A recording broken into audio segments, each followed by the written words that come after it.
Good evening, one and all.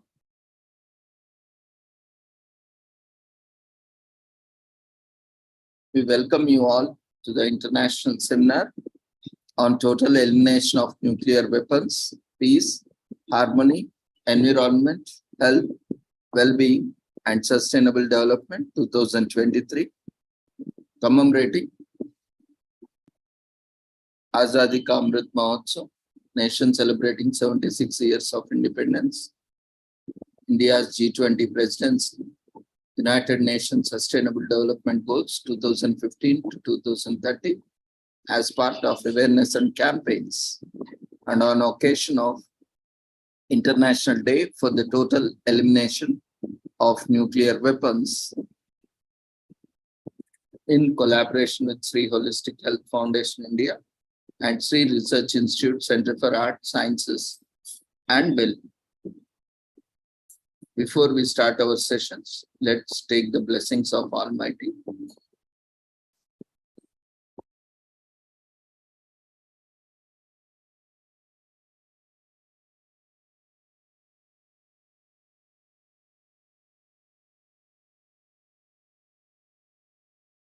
Kurutvam kalyanam arogyam dhanasampada shubham kurutvam kalyanam arogyam dhanasampada shatru buddhi vinashaya deepajyotirnamostute deepajyotirnamostute shubham kurutvam kalyanam arogyam dhanasampada Shubham kurutvam kalyanam arogyam dhanasampadah.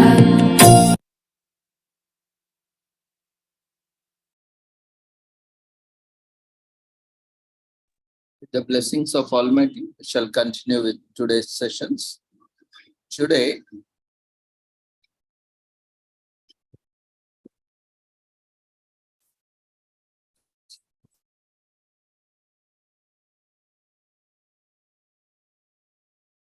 on the occasion of International Day for the Total Elimination of Nuclear Weapons, which is celebrated and commemorated on 26 September every year.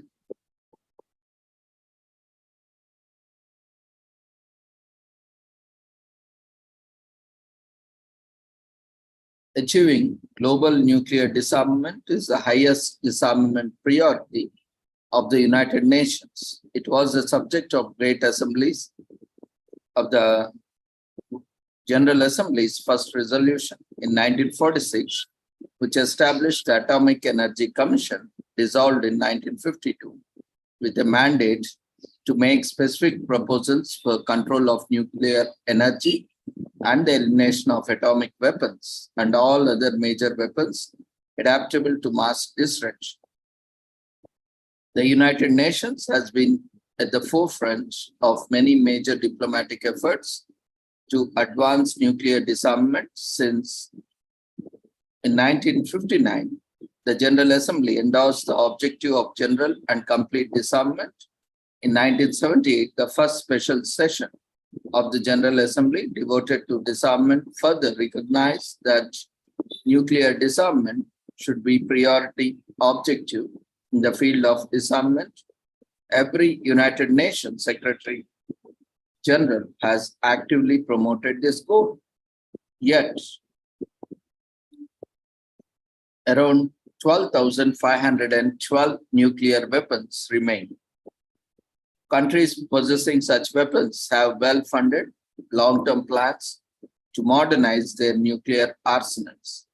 More than half of the world's population still lives in countries that either have such weapons or members of nuclear alliance.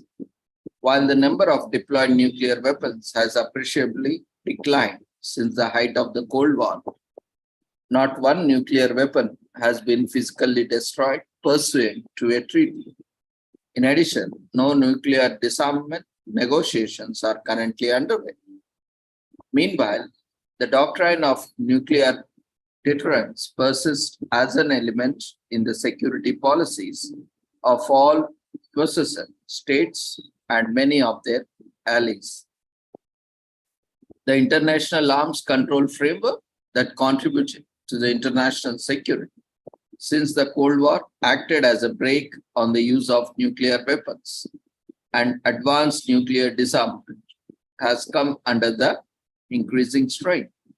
On 2nd August 2019, the United States withdrawal spelled the end of Intermediate Range Nuclear Forces Treaty, through which the United States and the Russian Federation had previously committed to eliminating an entire class of nuclear missiles.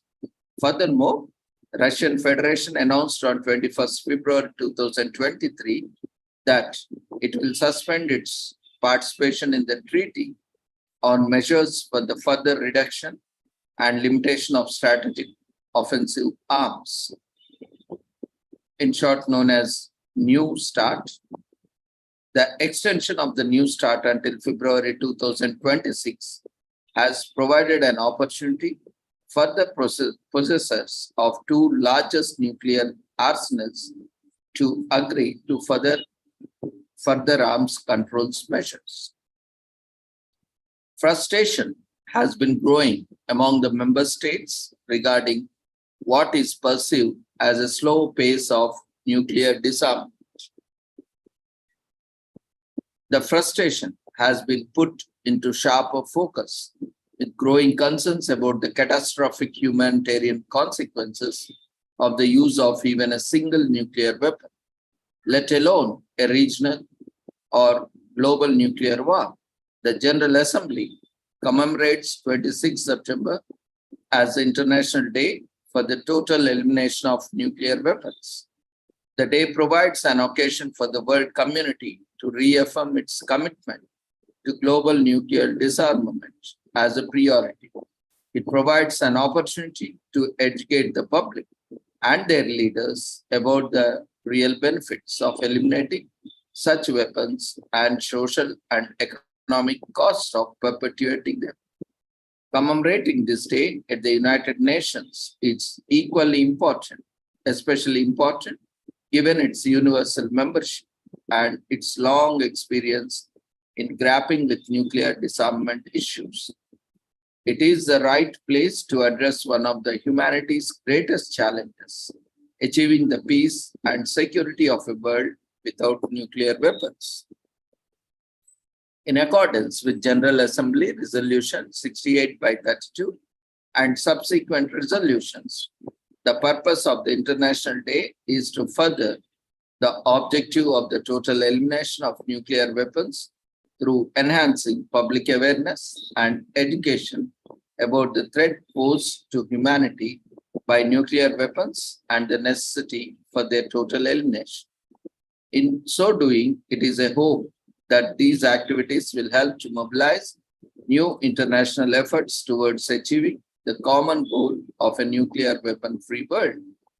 The General Assembly declared the International Day in December 2013 in its Resolution 68/32 as a follow-up to the high-level meeting of the General Assembly on nuclear disarmament held on 26 September 2013 in New York. This was the latest in a series of efforts by the General Assembly to raise public awareness and to seek deeper engagement on nuclear disarmament matters. In 2009, the General Assembly had declared 29 August as the International Day Against Nuclear Tests, by Resolution 64/35. So in Resolution 68/32, the General Assembly called for the urgent commencement of negotiations in Conference on Disarmament of Comprehensive Convention on Nuclear Weapons to prohibit their possession, development, production, acquisition, testing, stockpiling, transfer, and use or threat of use, and to provide their destruction.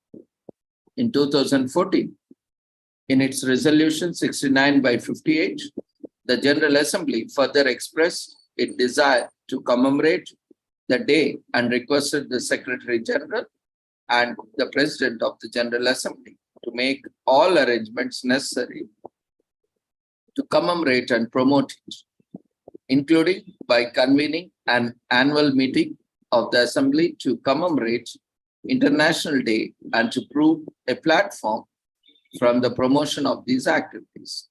The General Assembly repeated these requests and called in subsequent years in its resolutions 70 by 34, 71 by 71, 72 by 251, 73 by 40, 74 by 54, 75 by 45, and 76 by 36. So the International Day for the total elimination of the nuclear weapons has been observed annually since 2014, pursuant to the resolutions of the General Assembly. Member states, the United Nations system, and the civil society, including non-governmental organizations, academia, parliamentarians, the mass media, and the individuals are encouraged to commemorate and promote the International Day through enhancing public awareness and education about the threat posed to humanity by nuclear weapons and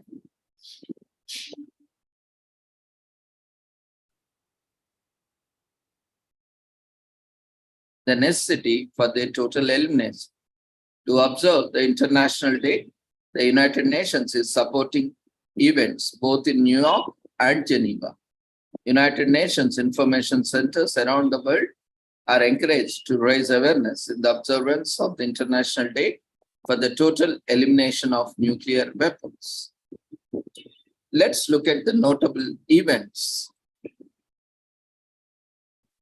from since 1945. The two atomic bombs destroyed the cities of Hiroshima and Nagasaki and are estimated to have killed a total of 213,000 people immediately, which was dropped by US. In its first resolution, the General Assembly identified nuclear disarmament as a leading goal of the United Nations in 1946. The General Assembly included nuclear disarmament as part of the comprehensive goal of general and complete disarmament under effective international control. Resolution 1378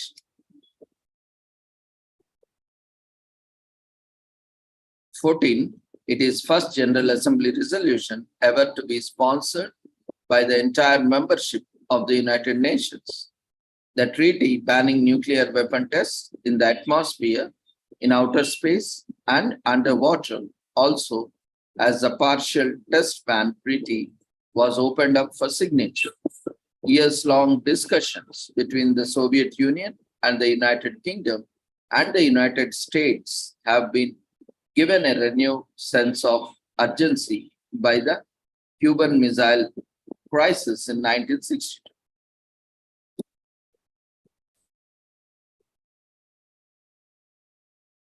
The nuclear arms race in 1962, Cuban Missile Crisis has prompted Latin American governments to negotiate the treaty for the prohibition in nuclear weapons in Latin America and the Caribbean Treaty of Tlatelolco,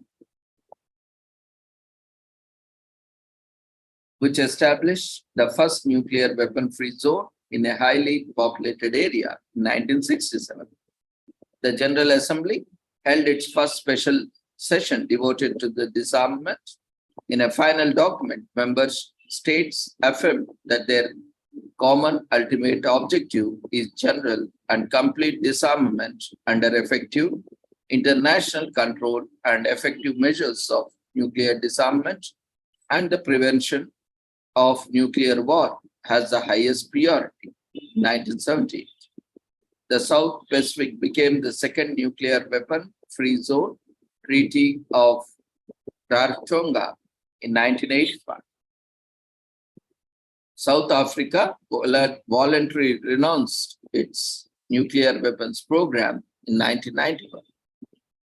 By the Lisbon Protocol to the Strategic Arms Reduction Treaty, in short known as START-I, Belarus, Kazakhstan, and Ukraine voluntarily renounced nuclear weapons in their possession following the dissolution of the Soviet Union in 1992. At the 1995 NPT Review and Extension Conference, state parties adopted without a vote the decision on the indefinite extension of the treaty, strengthening new review process for the treaty.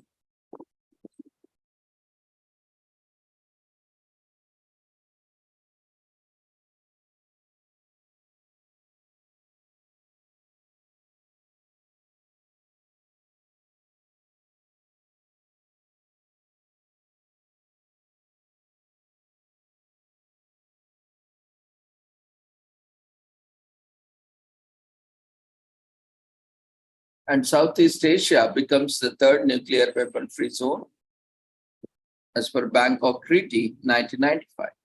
Africa became the fourth nuclear weapon-free zone, Pelindaba Treaty 1996. At the request of the General Assembly, the International Court of Justice provided an advisory opinion on the legality of the threat or use of nuclear weapons, 1996. The Comprehensive Nuclear Test Ban Treaty opened for signature in 1996. At the 2000 NPT Review Conference, states parties adopted 30 practical steps for systematic and progressive efforts for nuclear disarmament. Central Asia becomes the fifth nuclear weapon-free zone, Treaty on Nuclear Weapon-Free Zone in Central Asia, 2006. United Nations Secretary General Ban Ki-moon announced his 5-point plan towards the nuclear disarmament in 2008. At the 2010 NPT Review Conference, state parties adopted a 64-point action plan across all the three pillars of the treaty.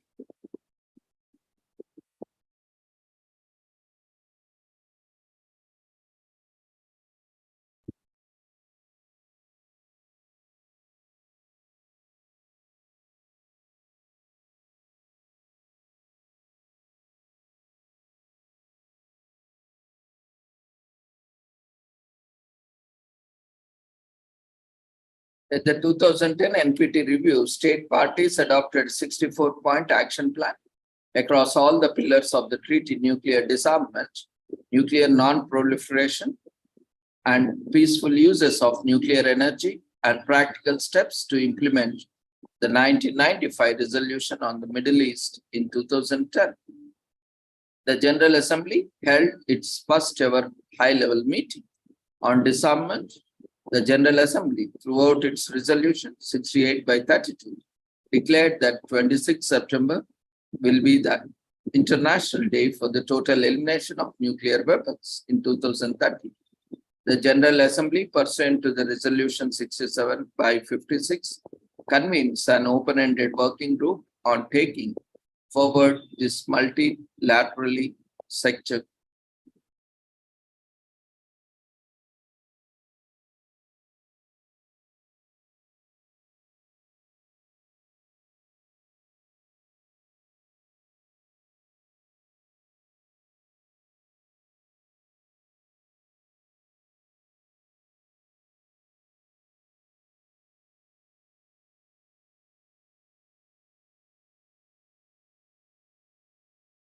The General Assembly held its first ever high-level meeting on the nuclear disarmament. The General Assembly, through its resolution 68/32, declared that 26 September will be the International Day for the total elimination of nuclear weapons in 2030. The General Assembly, pursuant to the resolution 67/56, convenes an open-ended working group on taking forward multilateral nuclear disarmament negotiations in 2030. The General Assembly, pursuant to resolution 70/33, convenes a second open-ended working group on taking forward multilateral nuclear disarmament negotiations in 2016.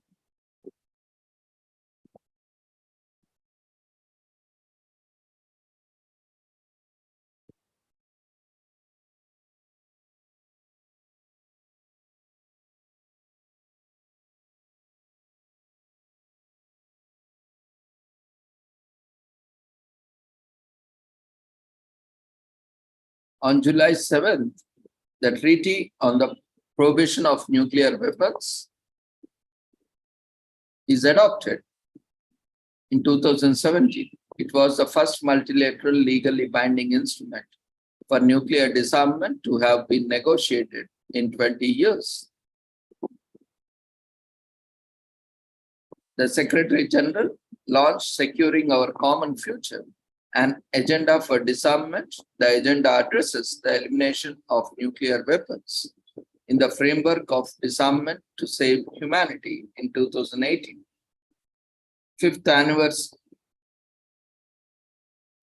anniversary of the entry into force of the Treaty of the Non-Proliferation of Nuclear Weapons, NPT, in 2020. Entry into force of the Treaty of the Prohibition of Nuclear Weapons on 22nd January. On 3rd February, the parties agreed to extend the treaty between the United States of America and the Russian Federation on measures for further reduction and limitation of the strategic offensive arms, in short known as START, until 4th February 2026. At the first meeting, the state parties of the Treaty on the Prohibition of Nuclear Weapons, in short known as TPNW, states parties adopted the Vienna Declaration, reaffirming their determination to realize the complete elimination of nuclear weapons. In addition, the Vienna Action Plan was adopted to facilitate effective and timely implementation of the treaty and its objectives and goals. The 10th Review Conference on the Treaty of Non-Proliferation of Nuclear Weapons took place at the United Nations headquarters from 1st to 26th August 2022. It did not reach consensus on a submarine outcome document.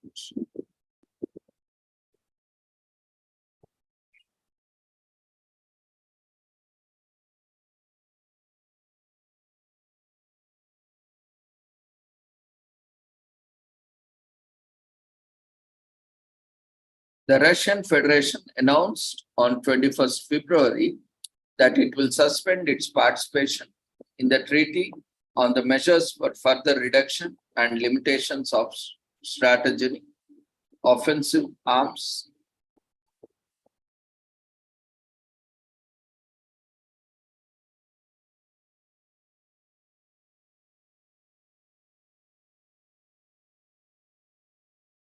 The second meeting of the state parties to the Treaty on Prohibition of Nuclear Weapons will take place at the United Nations headquarters from 27th November to till this 1st December 2023, this year.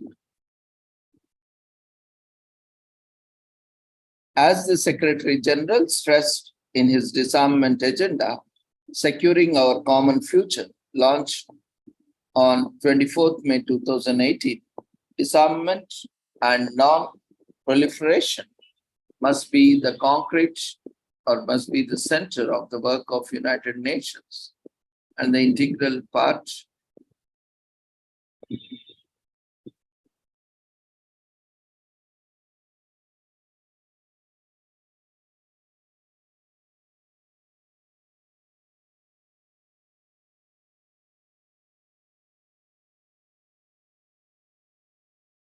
outlining a set of practical measures across the entire range of disarmament issues, including weapons of mass destruction, conventional arms, and future weapon technologies. The agenda focuses on disarmament as a critical tool to maintain international peace and security, uphold the principles of humanity,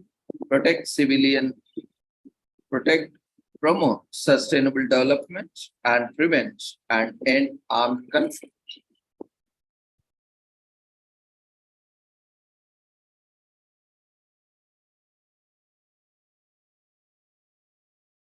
The UN and the nuclear age were born almost simultaneously. the horror of the Second World War, culminating the nuclear blasts at Hiroshima and Nagasaki, brought home the needs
by its first resolution. The General Assembly established the UN Atomic Energy Commission and to deal with problems raised by the discovery of atomic energy, and a landmark address by the United States President Dwight D.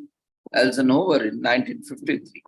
Atoms for Peace led to the establishment in 1957 as the International Atomic Energy Agency, IAEA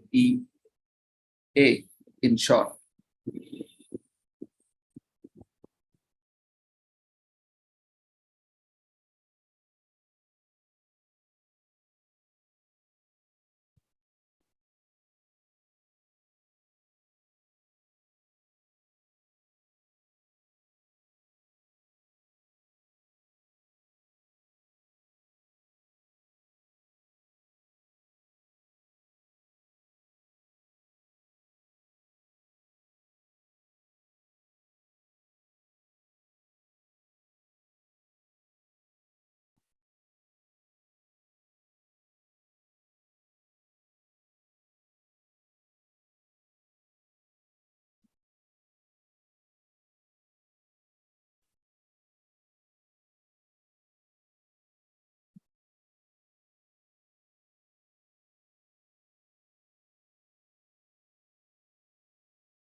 Request everyone to quickly fill up the feedback form for the session 1.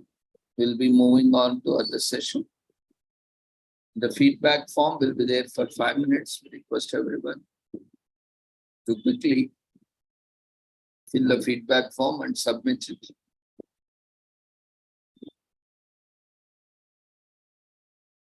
It's mandatory for the certificate.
So let's watch few videos related to this.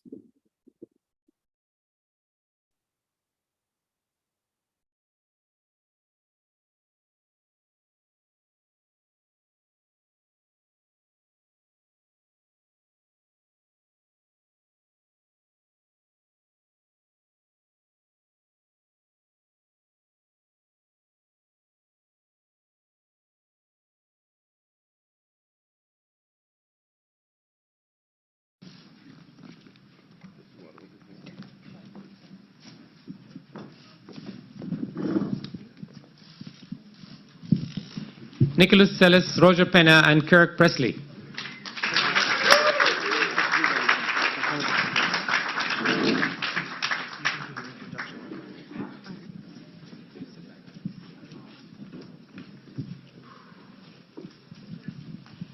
Hi, everyone.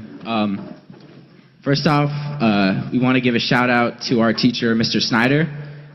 He gave us the opportunity to take a class called Nuclear Proliferation at our school, and eventually we had our final project and we wrote these raps, and they brought us here. We wrote these raps from, we were inspired by Nagasaki atomic bomb survivor named Yasawaki-san, and he inspired this rap. And we want to thank Ms. Kathleen Sullivan and Bill Yoder for giving us the opportunity to share the message here at the UN.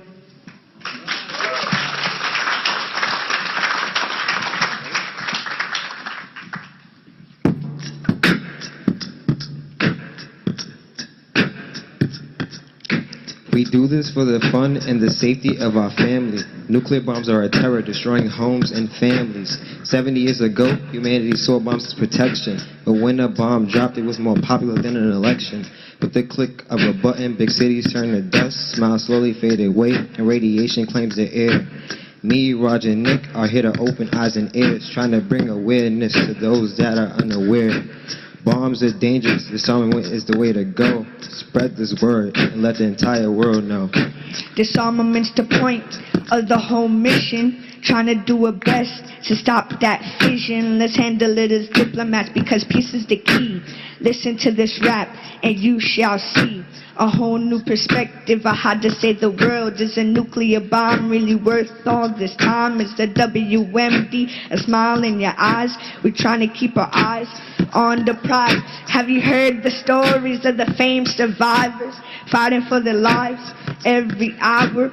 Radioactivity, man, that could be harmful. Spread this message so we can make it impossible. Nobody in this world wants to feel that pain, so let's prevent it from ever happening again.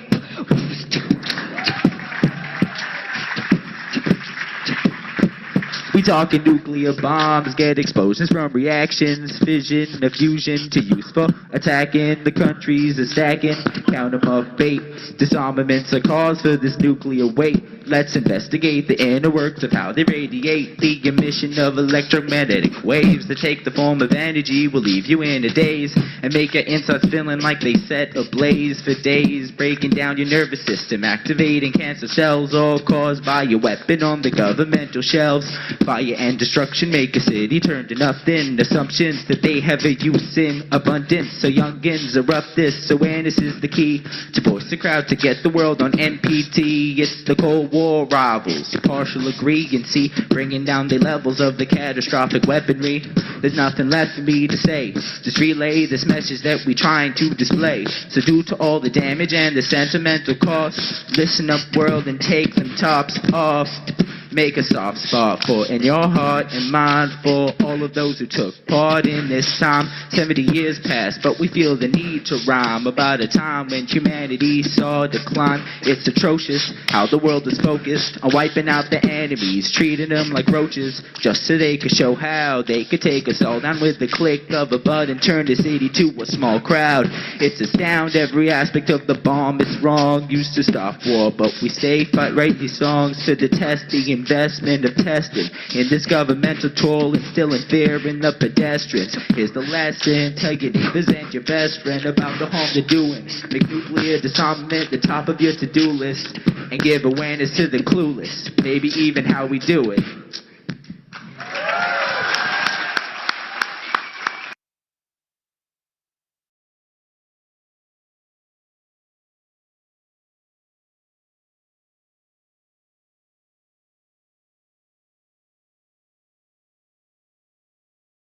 The feedback form has been raised in the form of polls and or quizzes. You can access the feedback form from the menu, polls or quizzes, and from there you can see view active polls and fill the feedback form and submit it.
Hello and welcome to 21st Century. I'm Daljit Dhaliwal.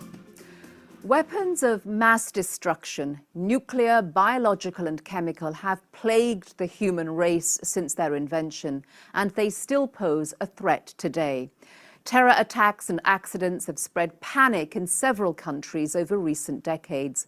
But there are signs that increased vigilance and cooperation can help create a safer world.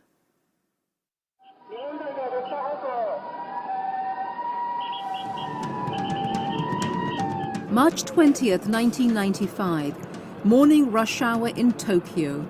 In crowded subways, terrorists released the deadly nerve gas sarin, killing and maiming thousands and injecting fear and panic into the minds of millions. Shizuue Takayashi's husband, Kazuma, died while trying to help others. A small plaque at the Kasamigaseki station in Tokyo pays tribute to him and other brave subway employees who lost their lives during the attacks. 的確な判断により多くの乗客の命を守り殉職した高橋和正、これは主人の名前ですけど、ここに書かれて高橋和正、もう一人の方の安全輸送にかけた功績をたたえ、我々営団地下鉄職員の誇りとしてここにキス。Across the globe in Goiânia, Brazil, Odisson Alves Ferreira is a victim of another tragedy. Então, esse aqui é o cemitério parque.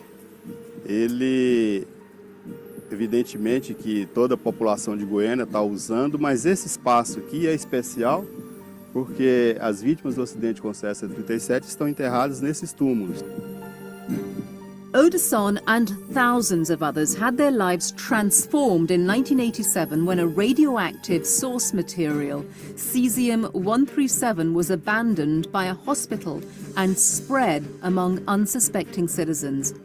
the calamitous results would sound the clarion call to authorities in Brazil and hopefully everywhere.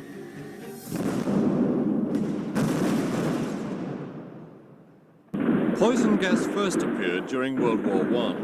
The Allied forces and the Germans were deadlocked in trench warfare at Ypres in Belgium. For roughly 100 years, countries have possessed and used weapons of mass destruction. During World War I, the Germans, British and French used them against each other, starting in 1915. During World War II, the Japanese used biological weapons against the Chinese. A lone B-29. And the United States dropped the world's first atomic bombs on Hiroshima and Nagasaki. In the Iran-Iraq War in the 1980s, Saddam Hussein used chemical weapons in the battlefield and to murder civilians in the Kurdish city of Halabja in 1988. In recent years, terrorists started seeking to obtain and use such weapons, and now could inflict suffering on civilians almost whenever and wherever they choose. In the United States, the first bioterror attack came in 1984. Followers of cult leader Bhagwan Sri Rajneesh contaminated salad bars at restaurants in Oregon. Dozens were hospitalized. And in 2001, just weeks after the 9/11 terror attacks in New York, letters containing anthrax were mailed through the U.S. postal system. A positive anthrax culture was found at the remote mail site that serves the White House. 5 people died and fear became widespread. It cost taxpayers billions of dollars to manage the consequences. So what can be done to prevent terrorists from acquiring and using weapons of mass destruction and to protect civilians from WMD terror attacks? In recent years, the international community has taken bold actions. The United Nations established treaties to prohibit weapons of mass destruction and to prevent their proliferation. The most forceful measure is United Nations Security Council Resolution 1540, which UN Secretary-General Ban Ki-moon says is essential to keep people safe. The draft resolution has been adopted unanimously. Weapons of mass destruction are a serious threat to international peace and security. It is particularly important that terrorists do not acquire such weapons. 10 years ago, the United Nations Security Council unanimously adopted Resolution 1540.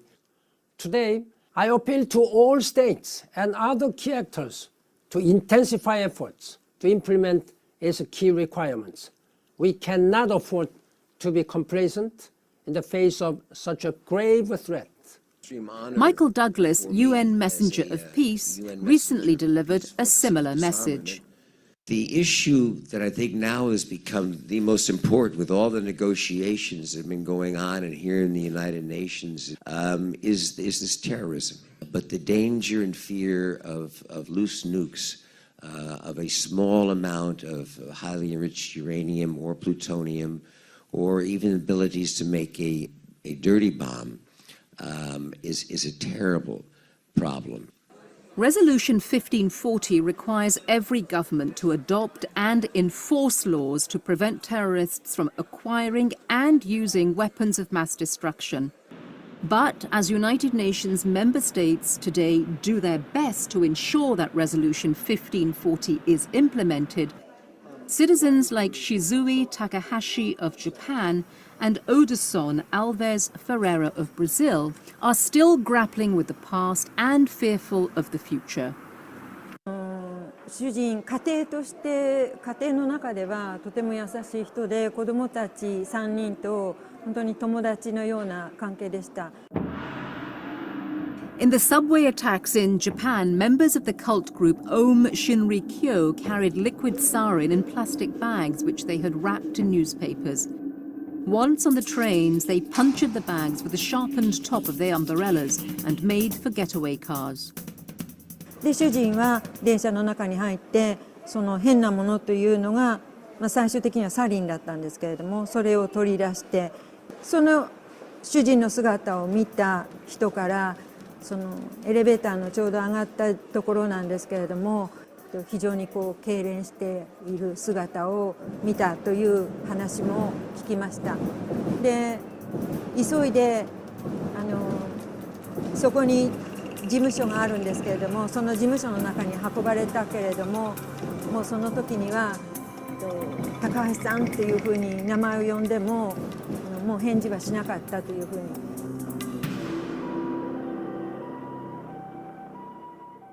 Shiro Kamamoto is a counterterrorism expert based in Tokyo. 1995年の3月20日のサリン事件の前には、日本は警察もそうですけども、社会全体でいわゆる大量破壊兵器テロに対しての準備は全くと言っていいほどできていませんでした。13 people died from the sarin attacks, over 5,000 were injured. New laws enabled Japan to improve its detection and response capabilities. In 1995, police had to use canaries to detect sarin gas. Today, officers scan containers at ports to detect nuclear and radioactive materials. The country is safer than ever before, say Japanese authorities. But the recent Fukushima earthquake raises new fears. テロリストが原子力発電所を攻撃をして、で、発電装置を破壊をして、多くのメルトダウンさせて多くの放射性物をまき散らすと、そういったテロの可能性というのは、その福島の事件を契機にしてやはり高まったというふうに言わざるを得ないと思いますね。核物質を使ったテロ、それから放射性物を使ったテロ、でこれは基本的には同じように守らなくてはいけないので、取り組みについては同じように取り組んでいかなきゃいけないというふうに思いますね。Which is exactly what the United Nations and the international community have been trying to achieve, says Ambassador Oh Jun, permanent representative of the Republic of Korea to the United Nations.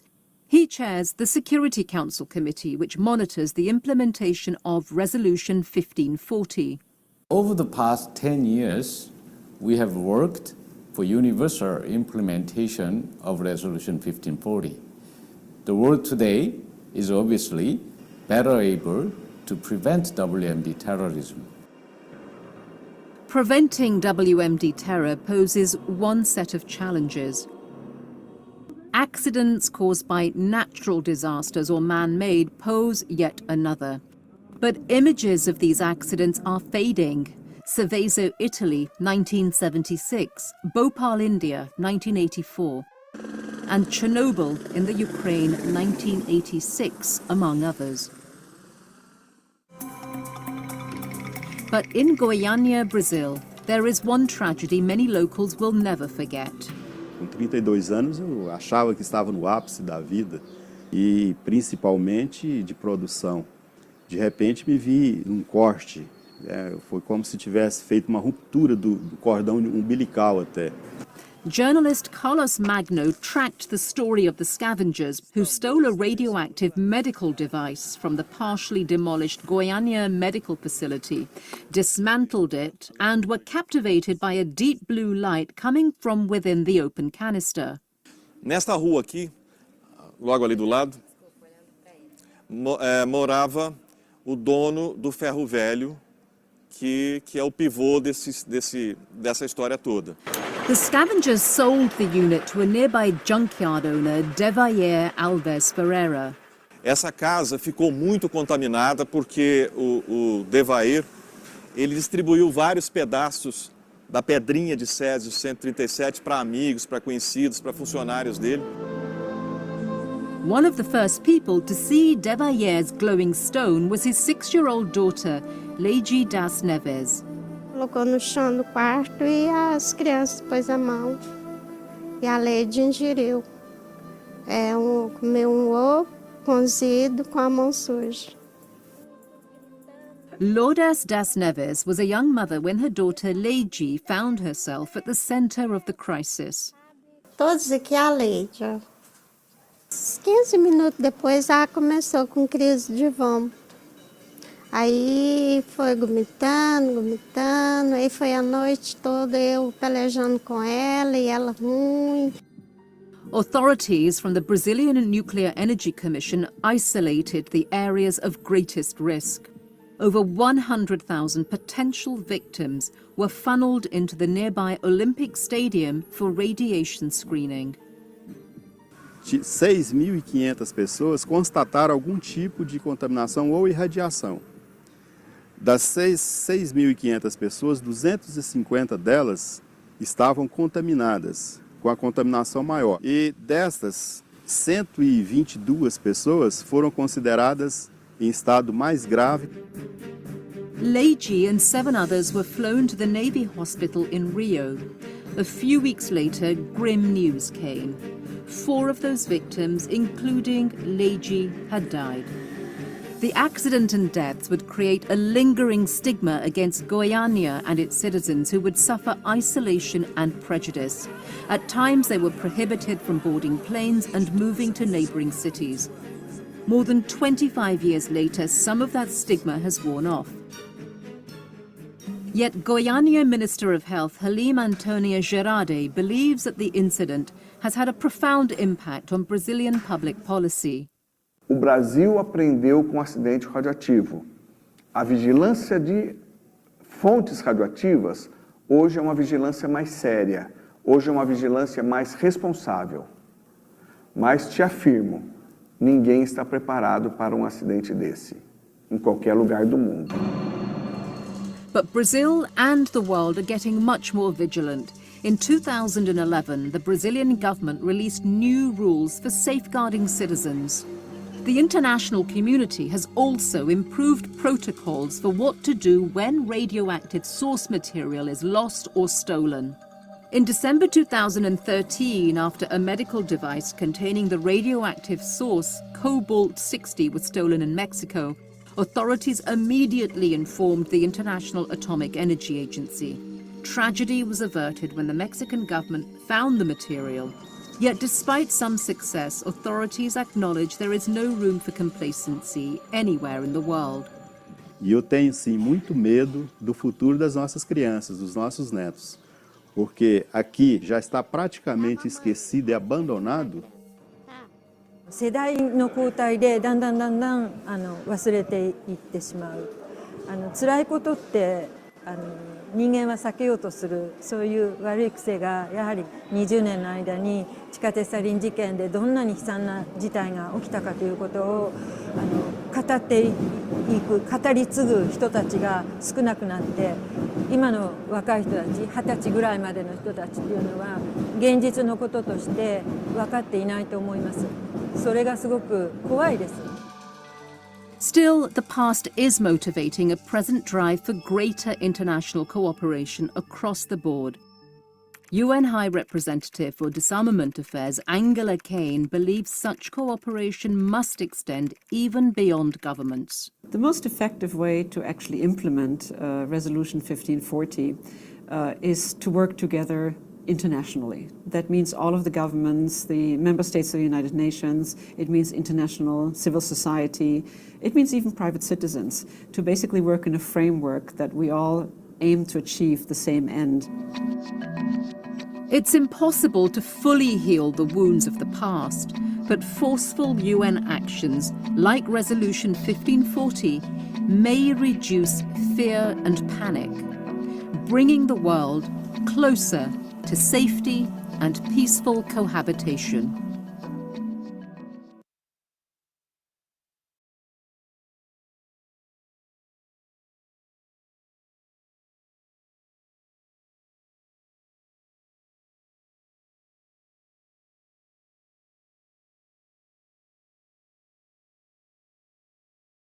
The next feedback form will be shared after this session.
end of the Cold War made milestone disarmament treaties possible.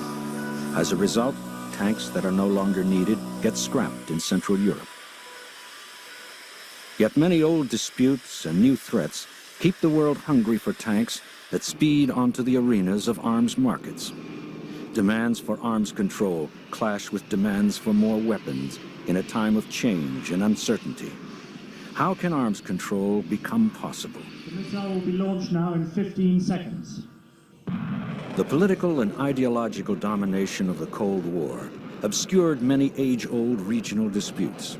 Now they are re-emerging with a vengeance. This creates new risks for violence and war. Today, anyone can shop for weapons among a vast array of brand-new conventional arms. Even weapons of mass destruction are available, adding to the enormous arsenals that are a legacy of the arms race that began 50 years ago. You can't really explain why both sides built up such massive forces of both conventional and nuclear arms, except for the fact that there was this fear. See, for many years, we feared a combination of China and the Soviet Union. That's how we got into the Vietnam War, to try and contain China. And the Soviet Union, I think, recognized that they had no friends. They were in a hostile world, and they felt their only safety came in amassing great quantities of arms.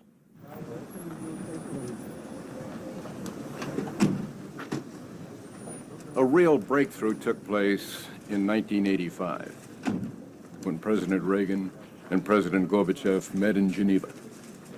Now, up to that time, President Reagan had shown no interest at all in arms control. But that meeting made a big change. I think that he saw this, jolly little fellow with a big smile and a funny birthmark. And he felt, this is somebody we can do business with. And that changed President Reagan's approach. And from that point on, considerable progress was made in the arms control talks. We are witnessing the emergence of a new historic reality, a turning away from the principle of superarmament to the principle of reasonable defense sufficiency. We are present at the birth of the new model of ensuring security, not through the buildup of arms, as was almost always the case in the past, but on the contrary, through their reduction on the basis of compromise. The doomsday clock is being turned back. Missile silos built to survive a nuclear blast are dismantled in the United States and in the former Soviet Union.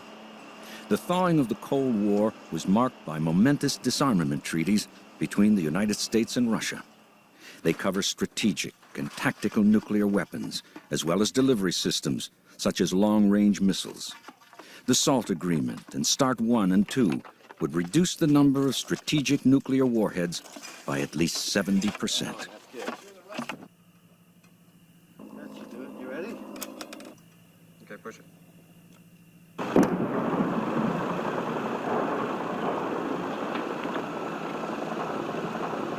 These reductions would leave Russia and the United States with 3,500 warheads each by the turn of the century. Hundreds of nuclear warheads have to be dismantled each year, an expensive and often dangerous undertaking.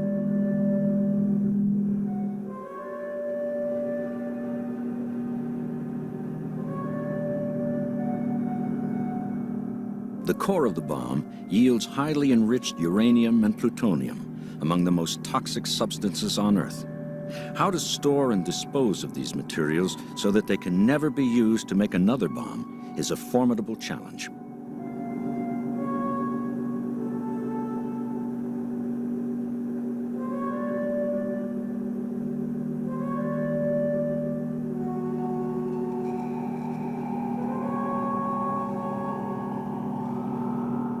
Even as warheads roll away, menacing and unforeseen scenarios involving nuclear weapons emerge across the globe.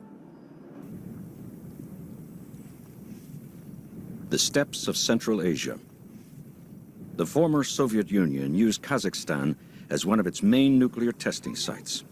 Over 500 nuclear explosions were carried out, where today sheep graze on radioactive grass.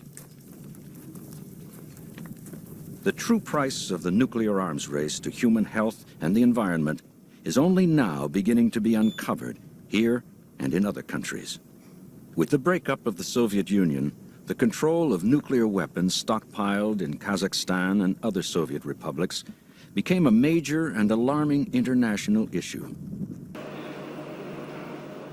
Since 1970, an international treaty has guarded against the spread of nuclear weapons to countries beyond the original nuclear weapons states: the United States, Russia, Great Britain, France, and China. Inspectors of the International Atomic Energy Agency, IAEA, routinely visit nuclear installations in the over 160 countries that are party to the treaty. I think it's a very contentious issue. Whether nuclear weapons can be acquired only by the 5 big powers which already have it, and they should keep their monopoly, or whether other countries have a right to have access to nuclear technology. I think if nuclear weapons get into the hands of additional states, there is more and more chance of regional conflict. There is more and more chance that terrorist groups, subnational groups, can pick up nuclear weapons and use them for nuclear blackmail. After the Gulf War, evidence was found that Iraq had developed a nuclear weapons program in violation of the Non-Nuclear Proliferation Treaty it had signed. However, Iraq is not the only country with nuclear weapon ambitions that could set the doomsday clock ticking forward once again. As technology spreads, more countries get this kind of ability to produce weapons. And so there's a greater risk, I think, in the international community now than ever before that these weapons will be more widely available. The unique circumstances following the Gulf War made it possible for the international community to undo Iraq's nuclear weapons program. One of the world's largest airplanes brought in equipment for removing Iraq's irradiated nuclear fuel. In Iraq, radioactive rods from a civilian nuclear facility were buried in this field.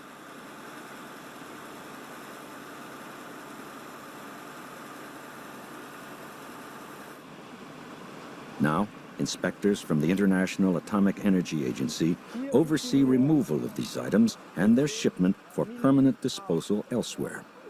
Spent fuel that has been removed from a civilian nuclear reactor can be reprocessed for use in weapons.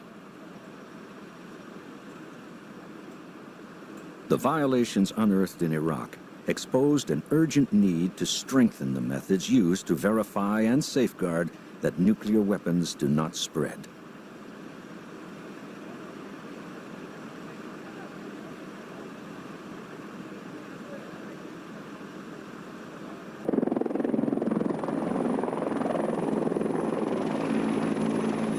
New technology never before used in arms control is operated to monitor weapons in Iraq.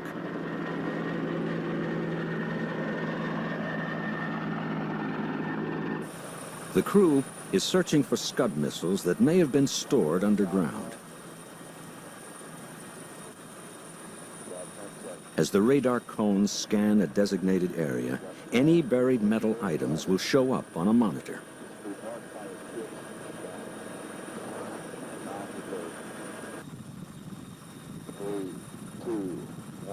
Based on the information from the radars, inspection teams on the ground know exactly where to go to look, sometimes with some extra help from a pilot's mirror. Ground 4-1, this is Gold 1. Gold 1, it's 4-1, go ahead. Have any complaints concerning the mirror working, over? No, we have not. No complaints. Roger, Gold 1 out. Constant vigilance is needed to control existing nuclear weapons and prevent secret nuclear programs. The end of the Cold War reduced the nuclear threat significantly, but by no means eliminated it entirely. The doomsday clock is ticking, but much slower than before.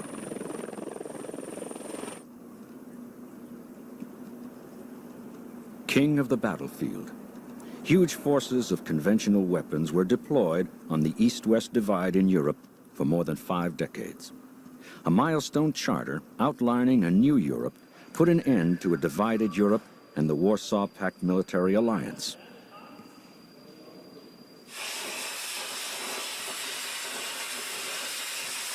This tank is among the 125,000 pieces of armaments designated to the scrap heap of history.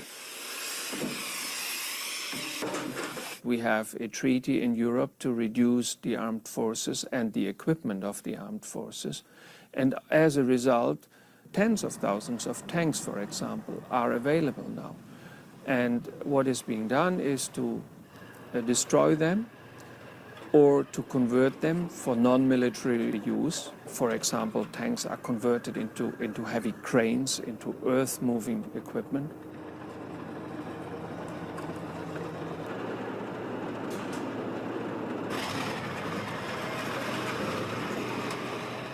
But even as they disappear in Central Europe, tanks are being used with lethal effect elsewhere.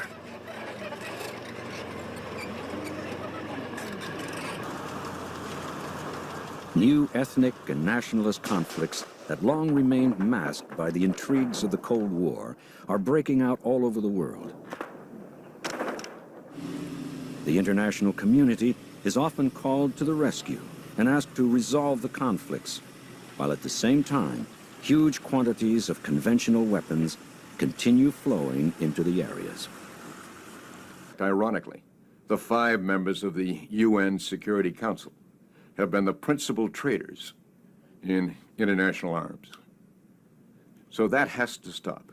One crazy part about it is that to the extent that we and the United Nations wants to intervene to try and restrain bloodshed within countries or between countries, our problem is rendered infinitely greater by the fact that we are facing now the weapons that we sold.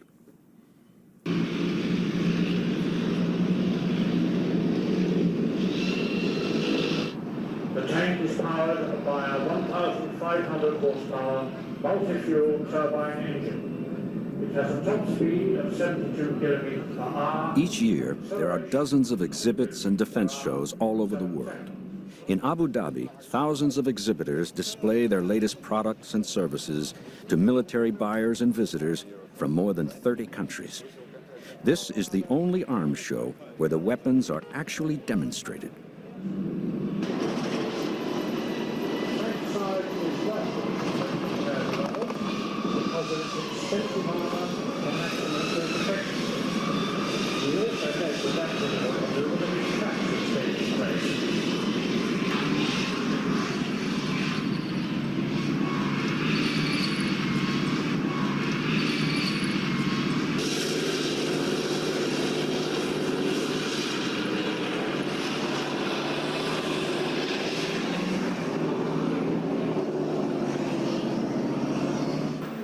It is difficult to distinguish between arms trade for legitimate defense needs, such as replacing outdated systems, and arms trade that will provoke and threaten a neighbor.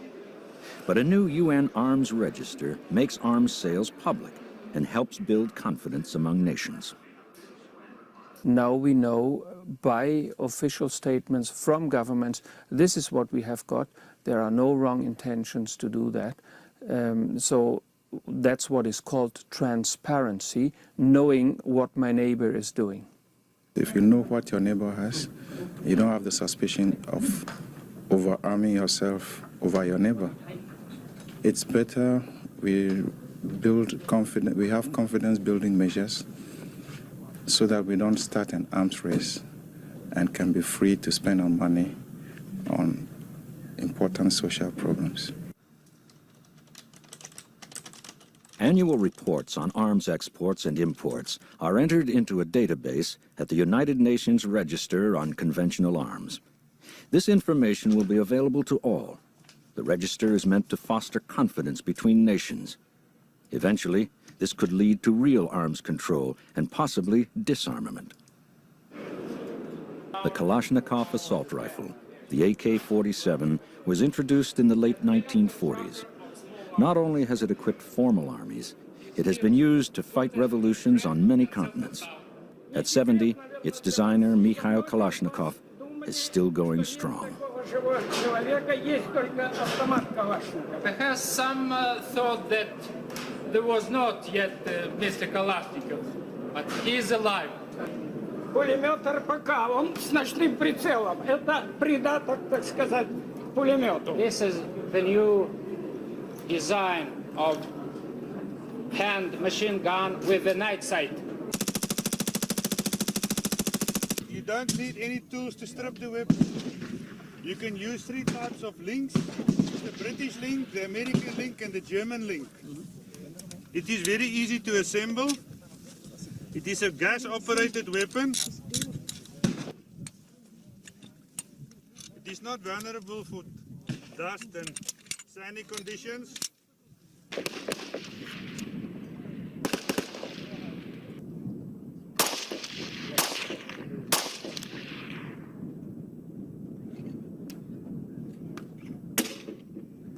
But it is a very dangerous toy. Very dangerous.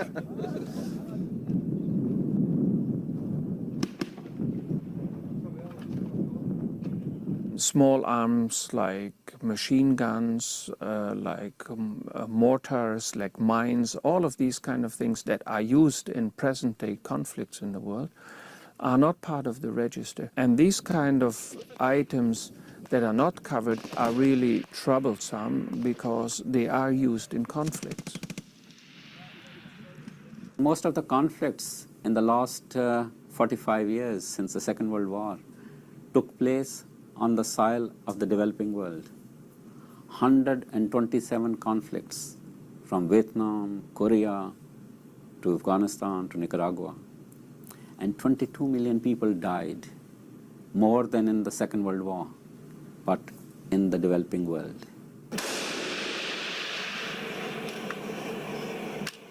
Central America was the scene of several of these proxy wars. Insurrectional movements and irregular forces, both armed from sources east and west, kept the area a constant battlefield for well over a decade.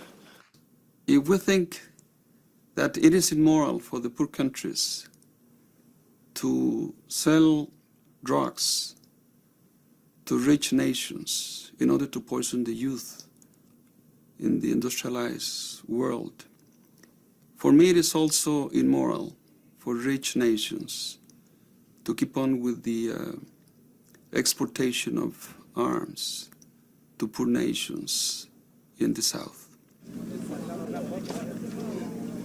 Finally, a complex peace agreement was implemented under UN supervision.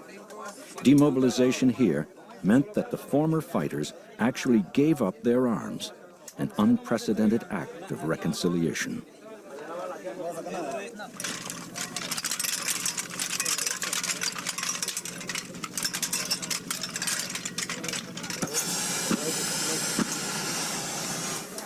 Carbines dating from the First World War, as well as modern machine guns, end up on the chopping board. The voluntary destruction of tanks and rifles is an exception in a world that thrives on weapons. But each case shows that disarmament is possible when steps are taken that establish mutual trust.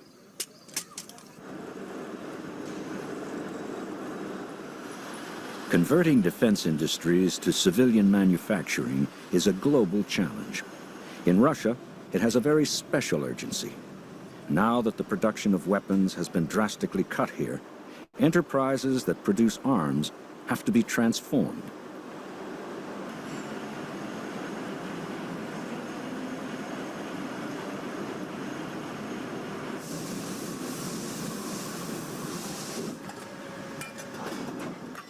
Here in St. Petersburg, the ancient hope of turning swords into plowshares is becoming a reality.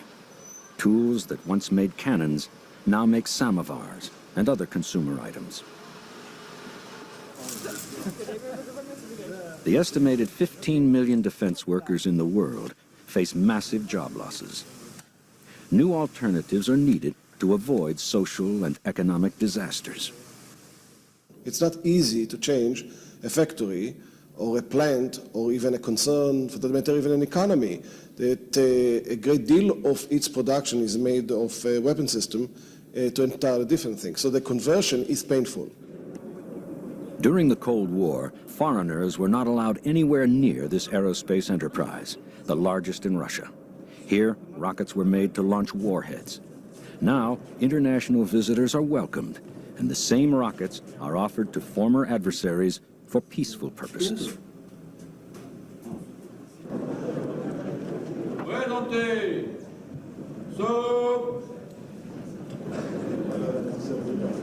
Paris, January 1993.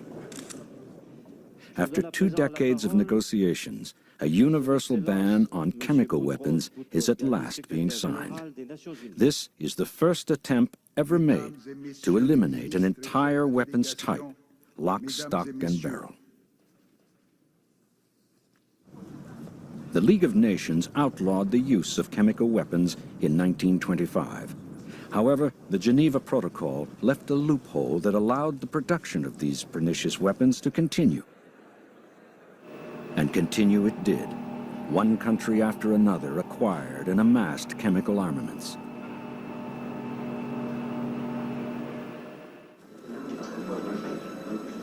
The first documented violation of the Geneva Protocol occurred in 1988 when Iraq used chemical bombs on its Kurdish minorities. More than 5,000 civilians were left dead after an attack on the town of Halabja.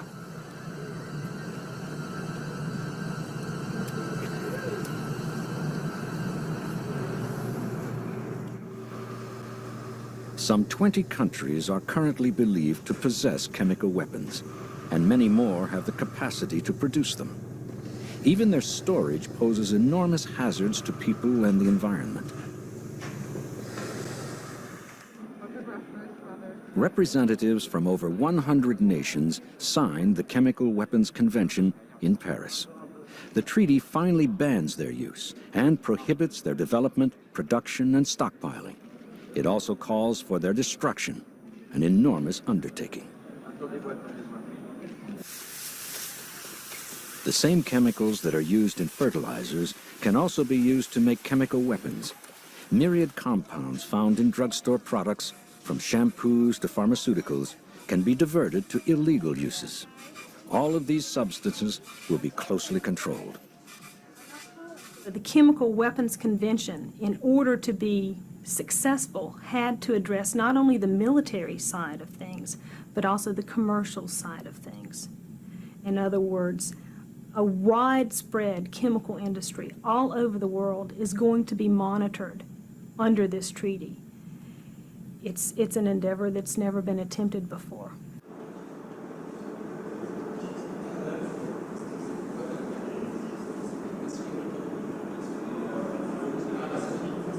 The world's stockpiles of chemical weapons have to be destroyed in an environmentally safe way, a Herculean and extremely costly enterprise.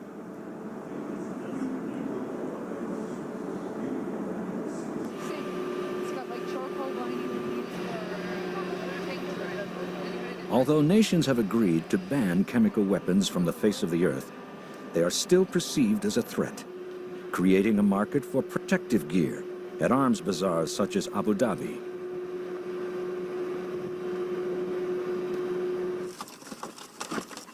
There is one cheap and totally uncontrolled weapon that has turned large areas of the world into permanent danger zones.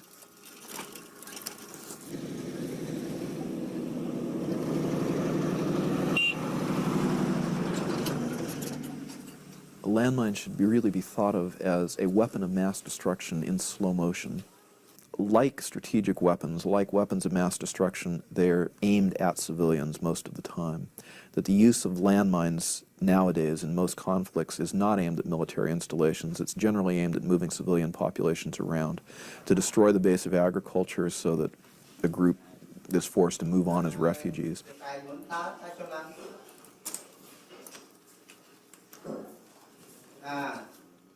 Landmines do an enormous amount of damage to an entire economy. In the first place, of course, they blow up people, and they leave them not just dead, but very often invalids with legs missing, limbs missing. And the consequence of this for an economy and for a whole society is devastating. Cambodia is certainly one of the worst places in the world, but Afghanistan is also stunningly infested. Angola, Mozambique, Somalia, Iraqi Kurdistan. There are still large portions of Kuwait and Iraq left over from the war that are still strewn with mines.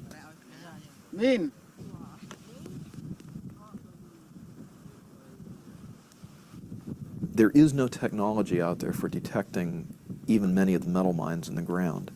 And so you don't know. The only way to truly know whether, in fact, you've got an area clear of mines is to proceed a few centimeters at a time, poking a stick into the ground a few centimeters, going forward, not poking too far, because if you touch the top of the mine, you'll probably set it off.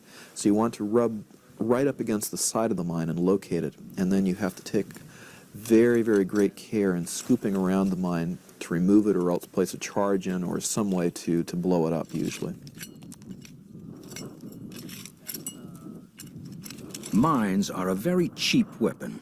They can cost as little as $3, but removing them can cost as much as 1,000.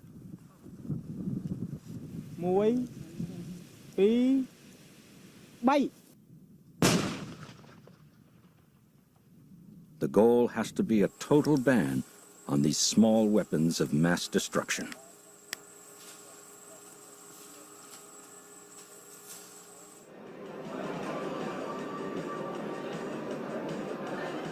Nations will always need to provide for their legitimate self-defense.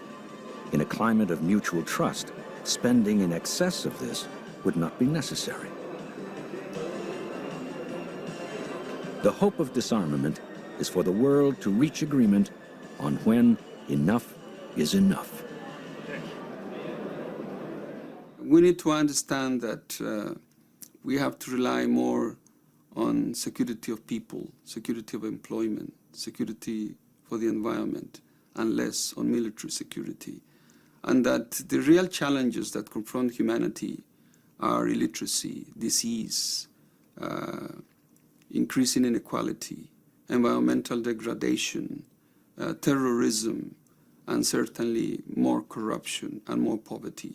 So unless we address those threats, those challenges, and successfully fight all these challenges, we'll be able to inherit to our children a peaceful world for the 21st century.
Les dépenses militaires s'accroissent et la course aux armements s'accélère au niveau mondial, notamment dans les régions les plus dangereuses.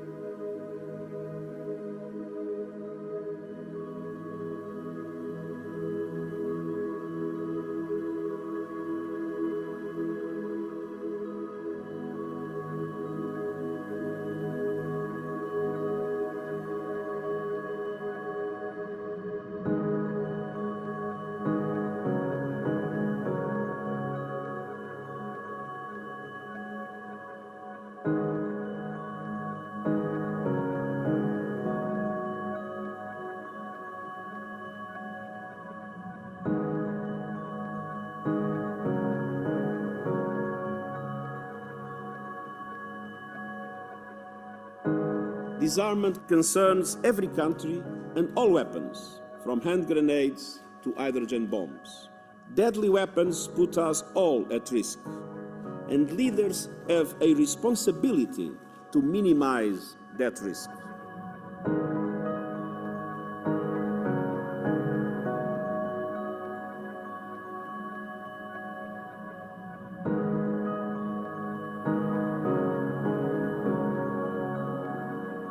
I appeal to all states, including non-parties, to adhere to the non-proliferation and disarmament obligations and commitments under the NPT. All states, nuclear and non-nuclear, must work together to bridge the gulf that divides them. As armed conflict has moved from open fields into cities, explosive weapons are particularly deadly for civilians. And these weapons also have a devastating effect on hospitals, schools, and water and electricity supplies. If there is a major outbreak of armed conflict in our world, and we all hope there is not, I'm sure that it will be preceded by a massive cyber attack. And I'm prepared to make available my good offices to prevent conflict resulting from acts committed in cyberspace.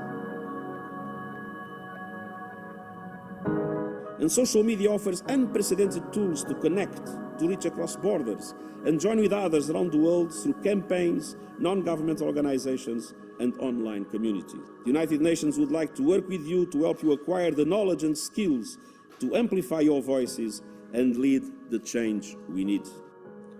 Disarmament prevents and ends violence. Disarmament supports sustainable development. And disarmament is true to our values and principles.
So we have seen through various videos how in the history the nuclear wars and nuclear bombs and nuclear weapons have created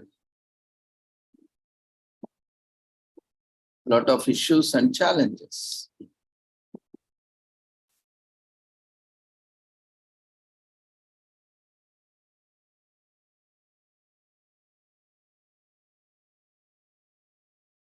So what we can do to prevent disarmament to save humanity towards the elimination of nuclear weapons, ensuring respect for norms against chemical and biological weapons, preventing the emergence of new domains of strategic competition and conflict, mitigating the humanitarian impact of conventional arms, addressing the excessive accumulation and illicit trade in conventional arms,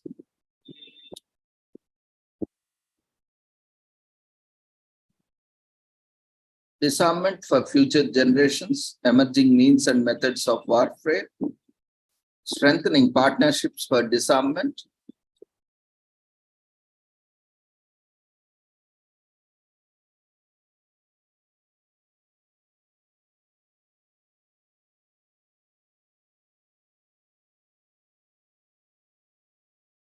and how the disarmament is related to the Sustainable Development Goals. Goal number 3, good health and well-being. Target 3D, strengthen the capacity of all countries, in particular developing countries, for early warning, risk reduction, and management of national and global health risks.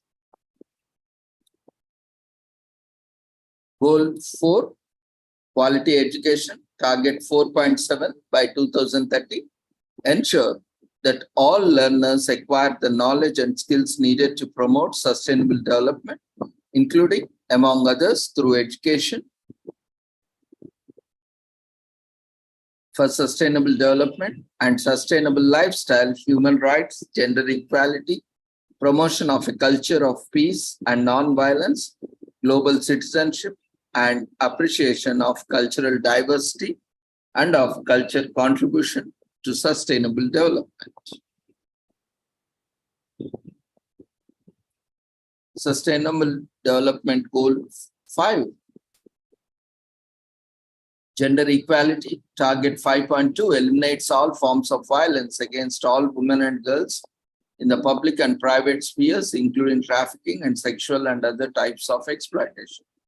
Target 5.5 ensure women's full and effective participation and equal opportunities for leadership at all levels of decision making in politics, economics, and public life.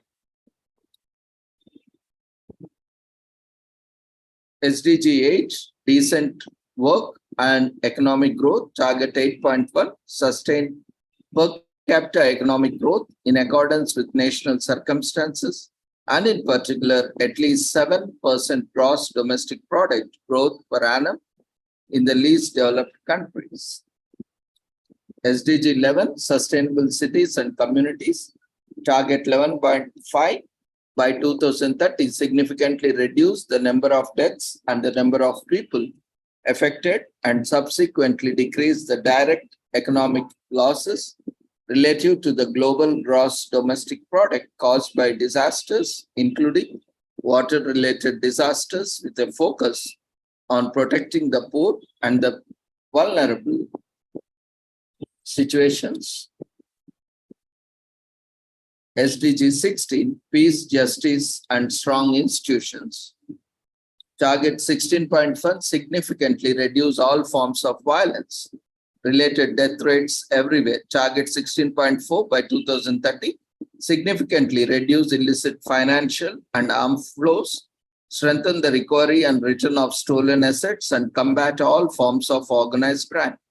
Target 16.6, develop effective, accountable, and transparent institutions at all levels.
As per World Nuclear Association, various country profiles, as updated June 2023, subject to verification.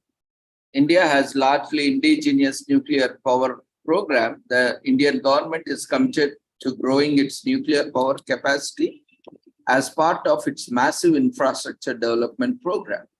The government has set ambitious targets to grow nuclear capacity for peaceful purposes and sustainable development.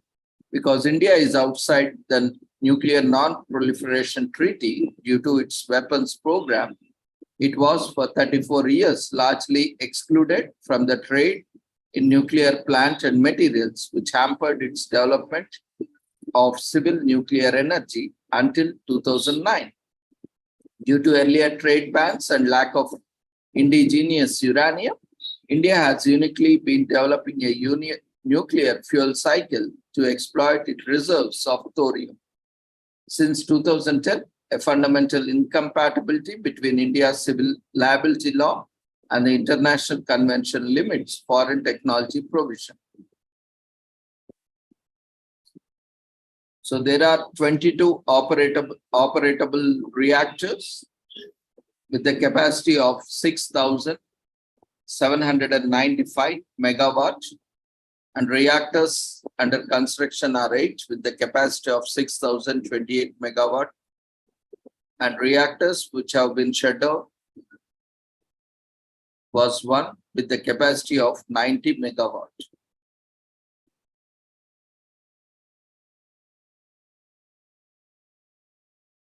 So the operable nuclear power capacity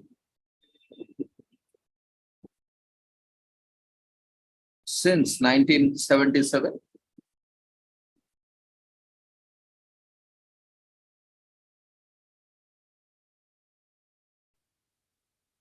since 1970s, the total nuclear power capacity in 1970 it was 300 megawatts, and in 1971,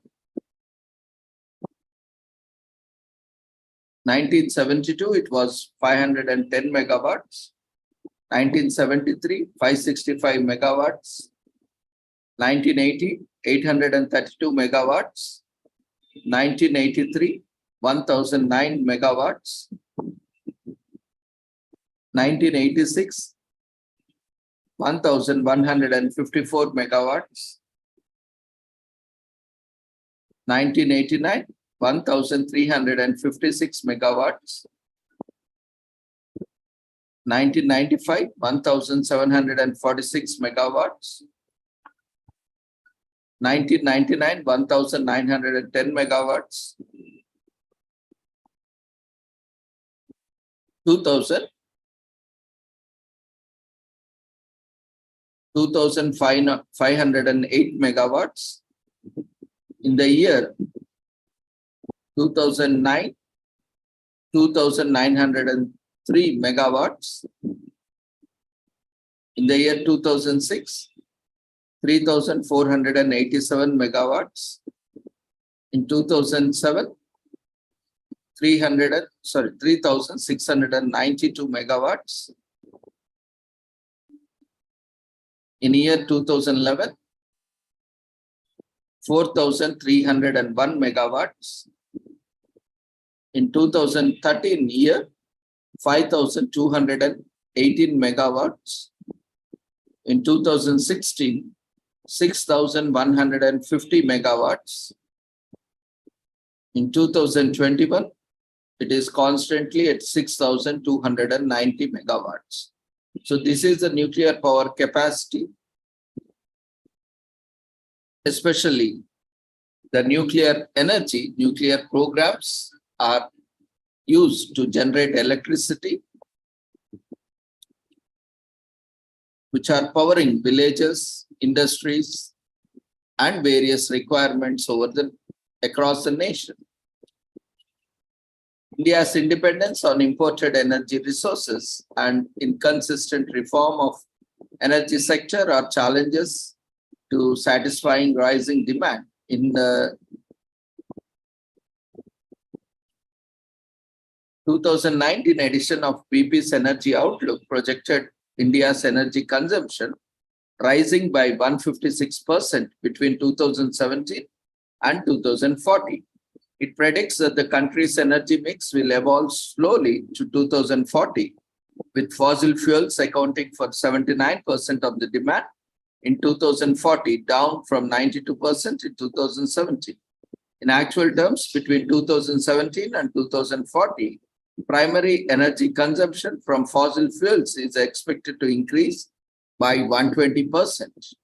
There is an acute demand for more reliable power supplies. Through early in 2019, India was set to achieve 100% household electricity connection. In July 2021, maximum demand reached 201 gigawatts, according to the Power System Operation Corporation. So total installed capacity at the end of the November 2021 was 332 gigawatt energy, of which nuclear accounted for 6.78 gigawatt, according to the Ministry of Power. So there is a huge gap. We still need more nuclear energy to produce more electricity. The government's 12th fifth-year plan, 5-year plan for the 2012 and 2017 targeted the addition of 94 gigawatt over the period, costing $247 billion. By 2032, the plan called for the total installed capacity of 700 gigawatt to meet 7 to 9% GDP growth, with 63% gigawatt nuclear. The OECD's International Energy Agency predicts that India will need some $1.6 trillion investment in power generation, transmission, and distribution to 2035. In March 2018, the government stated the nuclear capacity would fall well short of its 63 gigawatts target, and that the total nuclear capacity is likely to be about 22.5 gigawatt by the year 2031. The revised targets was reaffirmed by Minister of State Jitendra Singh in December 2022. India has 5 electricity grids: northeastern,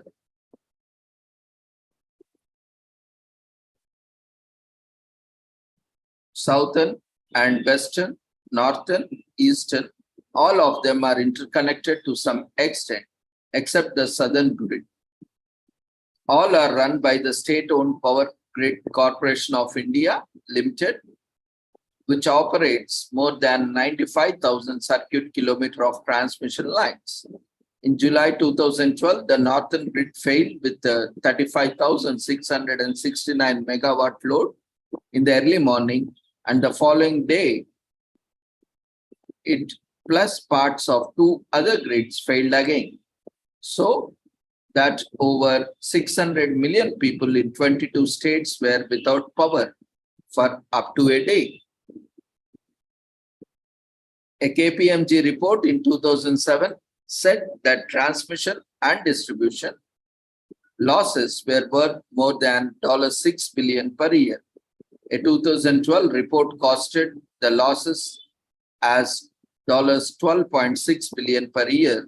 A 2010 estimate showing big differences among states, with some very high and a national average of 27% T&D loss, that is transmission and distribution loss, well above the target 15% set in 2001, when the average figure was 34%.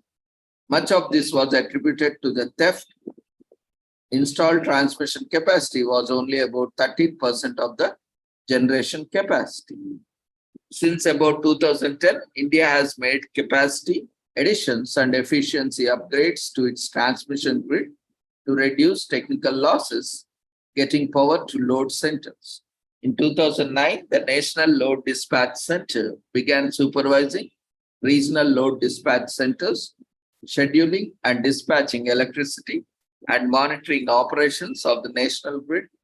by the end of 2013. The country's 5 regional grids were interconnected for the synchronous operation with the greater efficiency. India has also more than doubled the extent of capacity of high voltage direct current HVDC lines since 2002, with fewer losses over long distances than AC lines. India's priority is economic growth and to elevate poverty. The importance of coal means that CO2 emissions reduction is not a high priority, and the government declined to set targets ahead of 21st Conference of the Parties of Climate Change in Paris in 2015. The Environment Minister in September 2014 said that it would be 30 years before India would be likely to see a decrease in CO2 emissions, but that was different. In November 2022, India's Ministry of Environment, Forest and Climate Change issued a revised long-term low-carbon development strategy, including aims to triple nuclear capacity by 2032.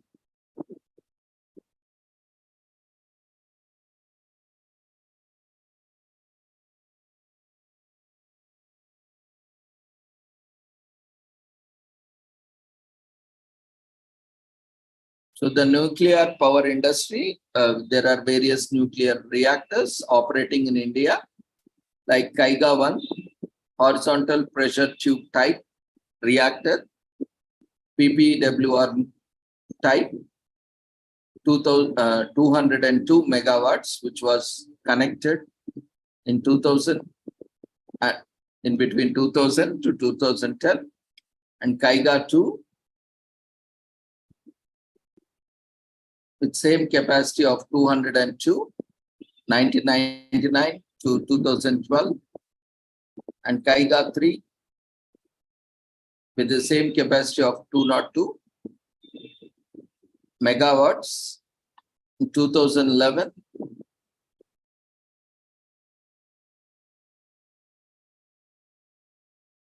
January, Kakrapar 1 with the 202 megawatts capacity with grid connection in 1992. And again, Kakrapar 2 with 202 megawatt capacity connected to grid in 1995 March. Kakrapar 3 with capacity of 330 megawatts connected to grid in 2021 January.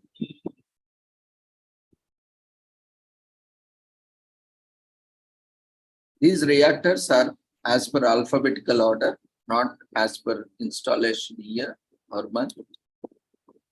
And then Kundankulam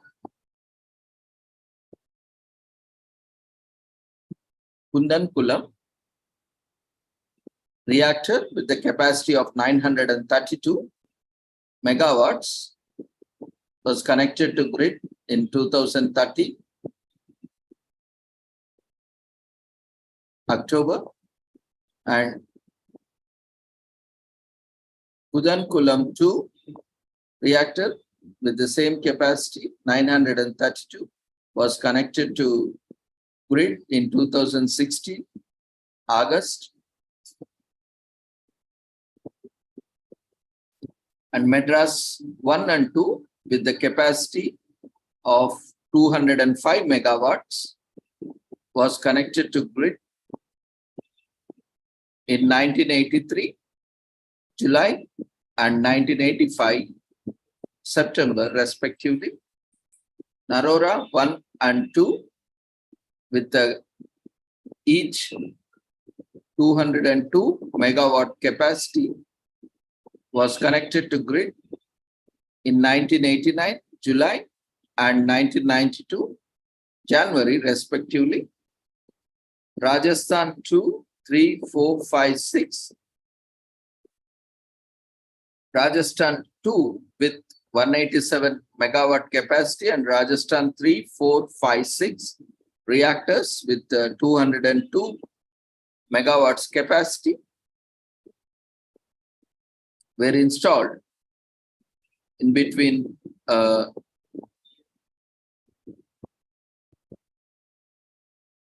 the first one, the Rajasthan 2 reactor was installed in 1980, November, Rajasthan 3 in 2000, March, Rajasthan 4 in 2000, November, Rajasthan 5 reactor in 2009, December, Rajasthan 6 in 2010, March, was connected to the grid.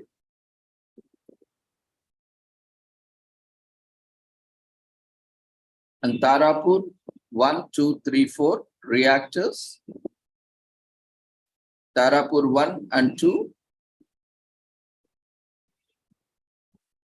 with the capacity of 150 megawatts each was connected to grid in 1969, April and May respectively.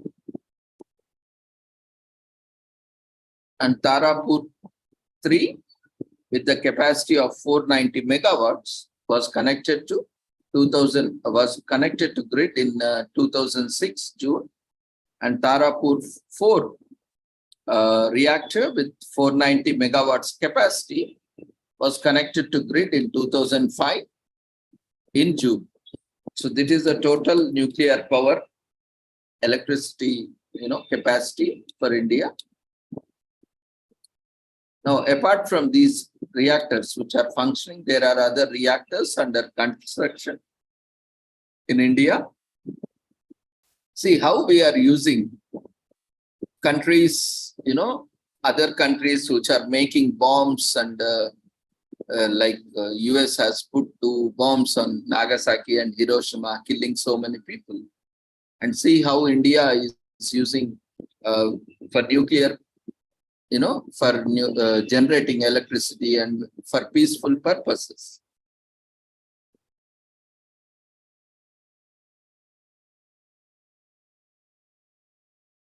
And the reactors under construction in India, Kakrapur 4 with the capacity of 700 megawatt capacity, which was started in 2010, November. Kudankulam 3, 4, 5, 6 reactors are with each of 1000 megawatts capacity. 3 and 4 has been started, construction started in 2017, and 5 and 6 construction started in 2021, June and December respectively. PFBR, which is a prototype reactor with a capacity of 500 megawatts. Construction was started in 2004. And Rajasthan 7 and 8 with capacity of 700 megawatts each was started in 2011. These are all under construction. Rajasthan 7 was started construction in 2011 July, and Rajasthan 8 construction was started in 2011 September. So these reactors are under process construction.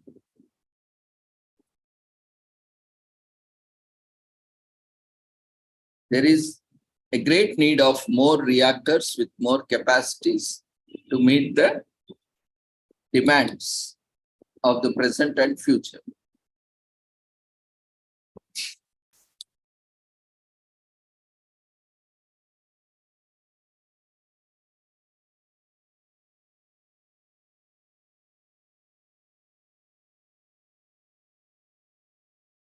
So nuclear power for civil use is well established in India. Since building the 2 small boiling water reactors at Tarapur in 1960s, its civil nuclear energy strategy has been directed towards complete independence in nuclear fuel cycle, necessary because it is excluded from the 1970 Nuclear Non-Proliferation Treaty due to its acquiring nuclear weapons capability after 1970. Those 5 countries doing so before 1970 were accorded the status of nuclear weapon states under the NPT. As a result, India's nuclear power program has proceeded largely without fuel or technological assistance from other countries. As India has developed indigenous reactors, nuclear reactors, so all these were not applicable because we were not importing, neither we are buying nor we are selling any nuclear technologies or related raw materials from any country.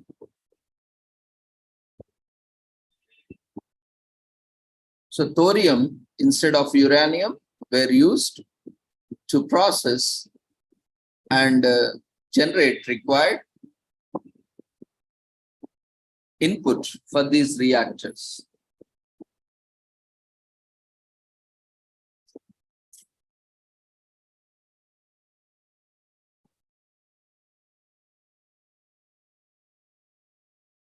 The pressurized heavy water reactor, in short known as PHWR, design was adopted in 1964.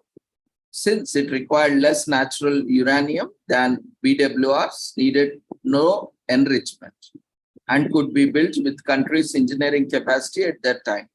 Pressure tubes rather than heavy pressure vessel being involved, its power reactors to the mid-1990s had some of the world's lowest capacity factors, reflecting the technical difficulties of the country's isolation, but rose impressively from 60% in 1995 to 85% in 2001 and 2. Then in 2008,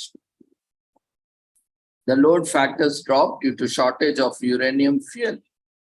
India's nuclear self-sufficiency extended from uranium exploration and mining through fuel fabrication, heavy water production, reactor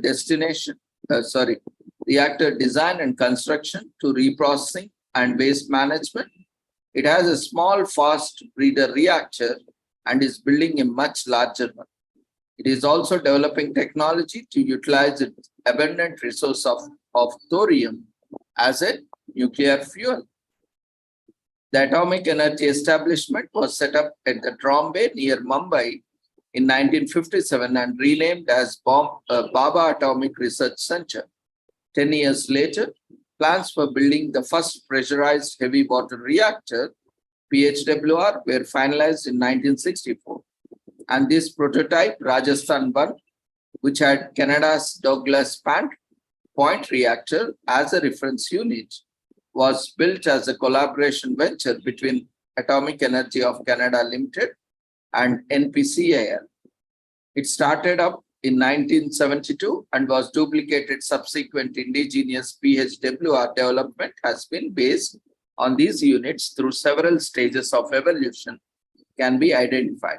PHWRs with dowsing and single containment of Rajasthan 1 and 2, PHWRs with suppression pool and partial double containment at Madras.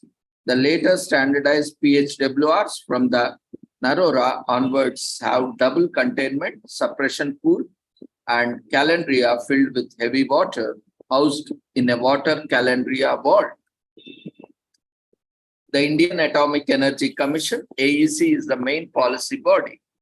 The Nuclear Power Corporation of India Limited, NPCIL, is responsible for the design, construction, commissioning, and operation of the thermal nuclear power plants. At the start of 2010, it is said that enough cash on hand for 10,000 megawatt of new plant. Its funding model is 70% equity and 30% debt financing. However, it is aiming to involve other public sector and private corporations in future nuclear power expansion, notably National Thermal Power Corporation, NTPC. NTPC is very much larger than NPCIL and sees itself as a main power producer. NTPC is largely government-owned. The 1962 Atomic Energy Act prohibits private control of nuclear power generation, and 2016 amendments allowing public sector joint ventures do not extend to private sector companies nor allow direct foreign investment in nuclear power apart from supply chain. In July 2017,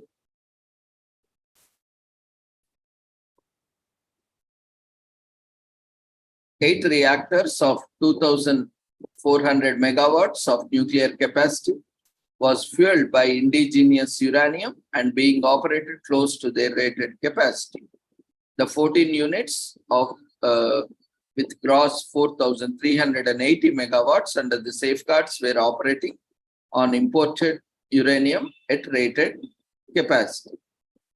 The two Tarpar 150 megawatt boiling water reactors, BWRs, built by GE on a turnkey contract before the advent of Nuclear Non-Proliferation Treaty, were originally 200 megawatts.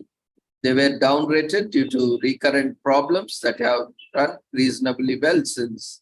They have been using important enrichment uranium from France and China in 1980s, 1990s, and Russia since 2001, and are under International Atomic Energy Agency safeguards. However, late in 2004, Russia deferred to the nuclear suppliers group and declined to supply further uranium for them. They underwent 6 months refurbishment over 2005 and 6, and in March 2006, Russia agreed to resume fuel supply. In December 2008, to a $700 million contract with Rosatom was announced for the continued uranium supply to them. In 2015, a further contract was signed by 12 for pellets, which will be incorporated into fuel assemblies at the nuclear fuel complex in Hyderabad. The supply contract was renewed in January 2019. The two small Canadian ISTENWPHEHWBSD at Rajasthan Nuclear Power Plant started in 1972 and 1980 and are also under safeguards. Rajasthan 1 was downrated early in its life and has operated very little since 2002 due to ongoing problems. It has been shut down since 2004 as the government considers its future. It is still listed in NPCAL as operable through a parliamentary answer. In August 2012, said it is under extension shutdown for techno-economic assessment on continuation of the operations. In March 2017, the minister said a decision on reopening Rajasthan 1 will be made following the techno-economic assessment. Rajasthan 2 was downrated in 1990. They had major refurbishment in 2007 and 9 and has been running on imported uranium at full capacity. The 2,000 megawatts PHWRs were indigenously designed and constructed by NPCAL based on a Canadian design.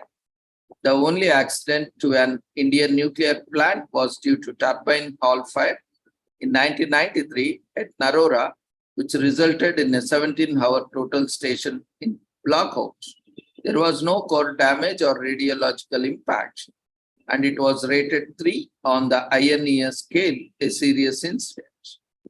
The Madras reactors were refurbished in 2002, 2003, and 2004, 2005, and their capacity restored to 220 megawatts gross from 170. Much of the core of each reactor was replaced, and the lifespans extended to 2033 and 2036 respectively.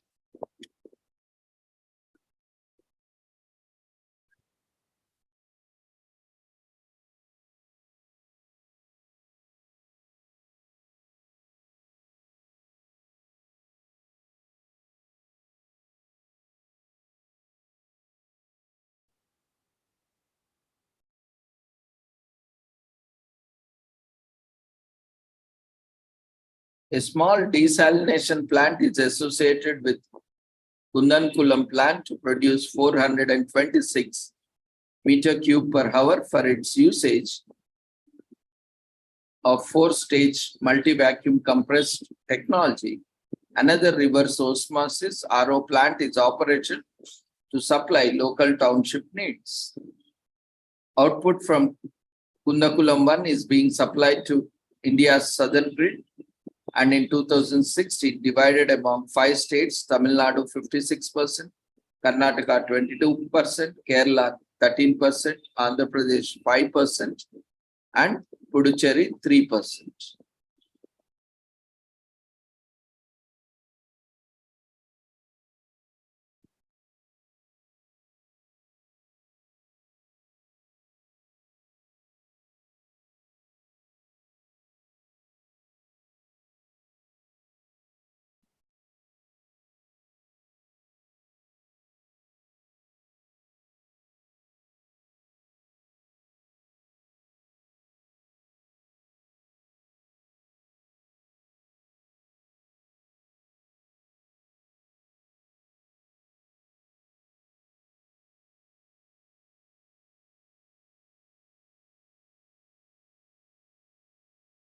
So we are not getting into much detail because it will take a lot of time.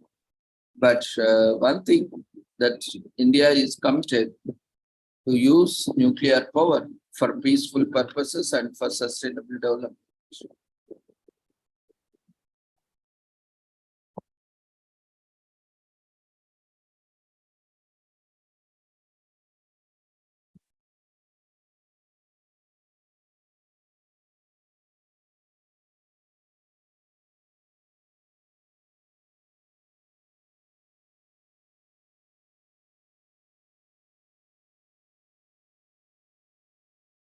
So India conducted its first nuclear explosive test in 1974 and possessed nuclear weapons, full nuclear fuel cycle capabilities, and a variety of nuclear delivery systems.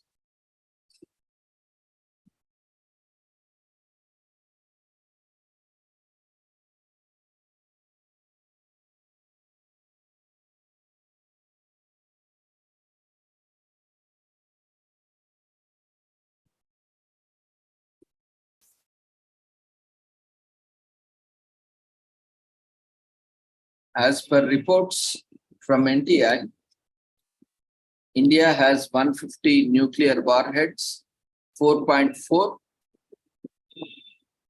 plus or minus 1.6 tons of estimated highly enriched uranium stockpile, and 0.6 plus or minus 0.15 tons estimated weapon-grade plutonium stockpile, and 1 operational air-hand class nuclear powered ballistic missile submarine.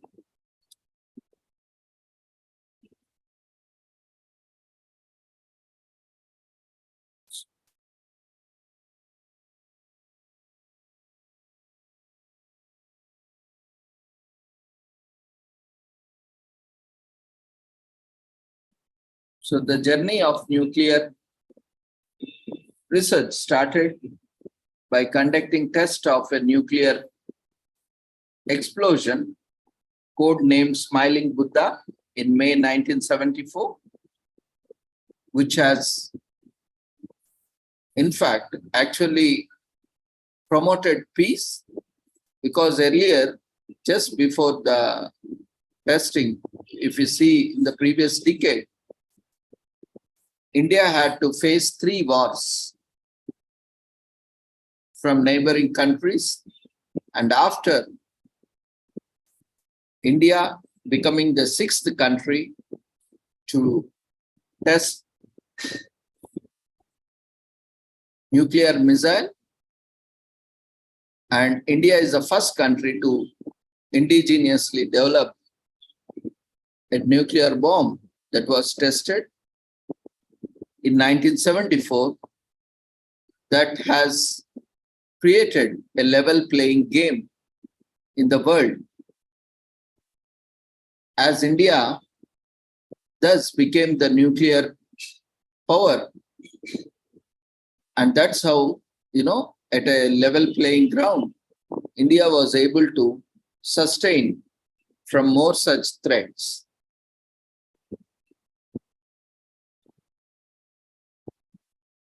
Declared nuclear no first use policy. Recent official statement cast more such as we have seen. Nowhere in the history India has attacked any country, but India was attacked by many countries. So in a similar way, even India has no first use policy on nuclear missiles or weapons.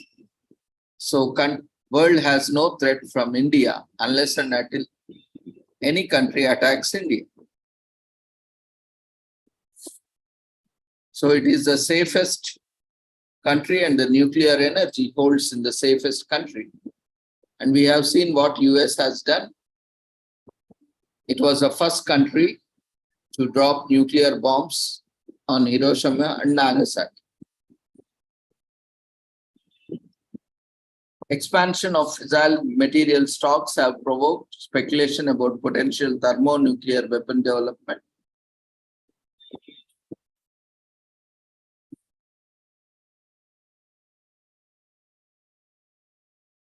And no credible evidence showing the development and production of biological weapons. And India has one of the largest pharmaceutical industries and extensive dual-use capabilities, possess advanced biodefense capabilities. But still, in spite of having all the capabilities of, like the US, Russia, and China, and many other countries, India has never misused the pharmaceutical industry to create biological weapons.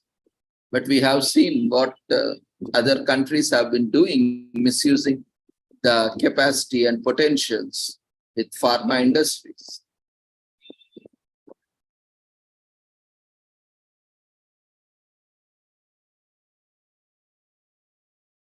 And coming to nuclear missiles, on October 14, 2022, India conducted a successful test launch of a submarine-launched ballistic missile, SLBM, from an air-hand class SSCN, developing anti-satellite weapon. SAT capabilities successfully carried out an ASAT missile test in March 2019.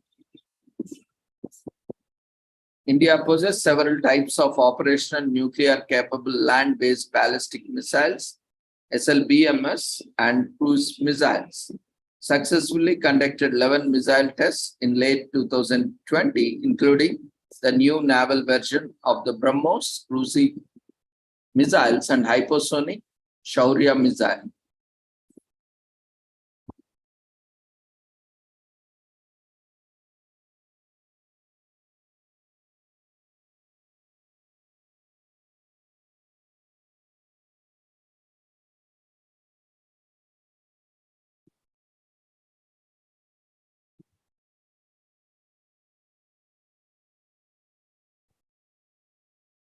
Coming to chemical, India announced destruction of all chemical weapon stocks in March 2009, has extensive civilian chemical and pharmaceutical industry, annually exports considerable quantities of Schedule 2 and Schedule 3 chemicals. Chemical industry is a major sector of the economy that includes trade in dual-use chemicals.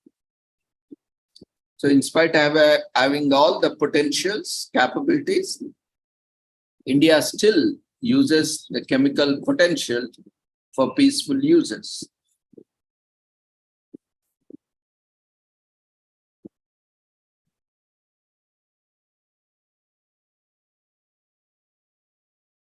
Coming to treaties and memberships,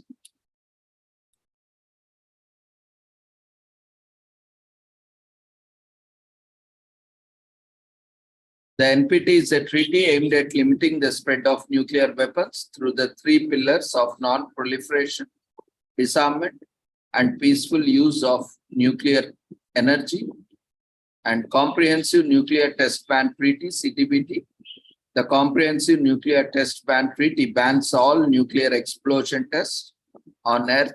It needs 8 countries to ratify before entry into force. So these are not, both of these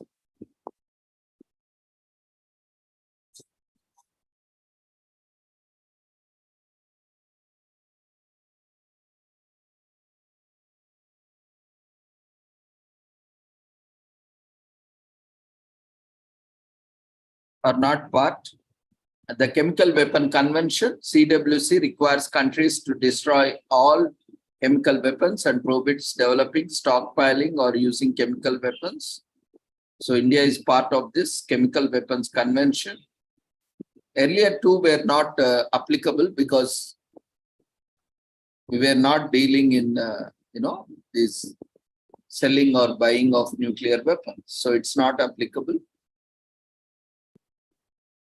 And Biological Weapons Convention, BTWC mandates the elimination of an existing biological weapons and prohibits developing, stockpiling, or using biological and toxic weapons. We are part of this convention. Of course, there are a lot of complexities that are involved in detail. We are not getting into detail because this is not the platform or not the context, and it takes a lot of time.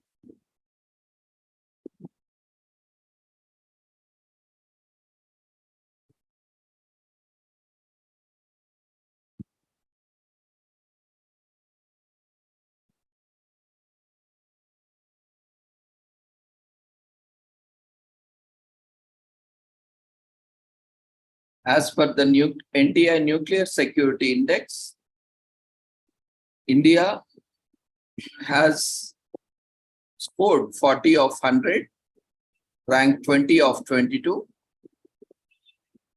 from 2020. In terms of protecting facilities, India scored 52 out of 100, ranked 40 of 47. But this has a different connotation. We can't just take, because there are various parameters.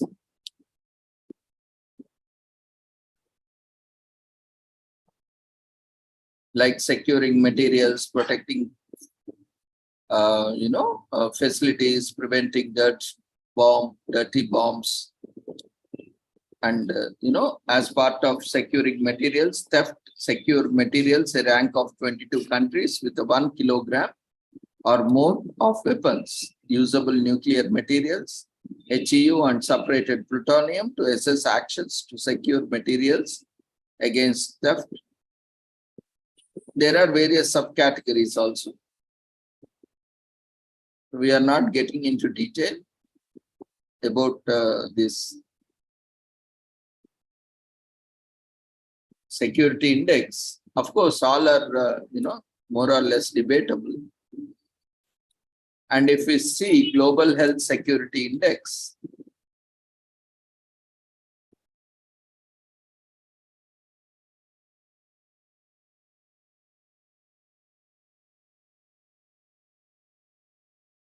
and often we see that certain indexes are highly biased because not every country has equal resources or opportunities or technology.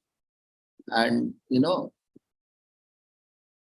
at times these indexes can be biased because when it is compared with different countries.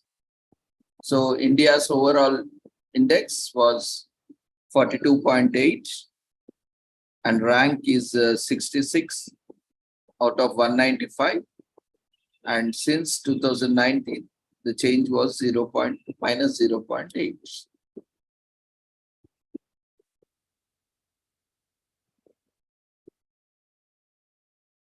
And scores and ranks by category. Index prevention 29.7, detection 43.5, response 30.3, health 46.1, norms 47.2, risk 60.2. So the 2021 global average for the prevention of emergence of release of pathogens making it lowest scoring 2021 DHS index category.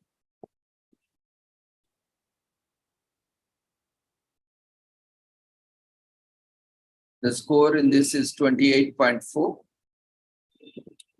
I already cautioned these scores are, can be biased and debatable based on various factors. In prevention also, there are various factors like and indicators under category of prevention like antimicrobial resistance, zoonotic diseases, biosecurity, biosafety, dual-use research and culture of responsible science, immunization. And under detection, we have laboratory system strength and quality, laboratory supply chains, real-time surveillance and reporting, surveillance data accessibility and transparency, case-based investigation, epidemiology workforce, and so on.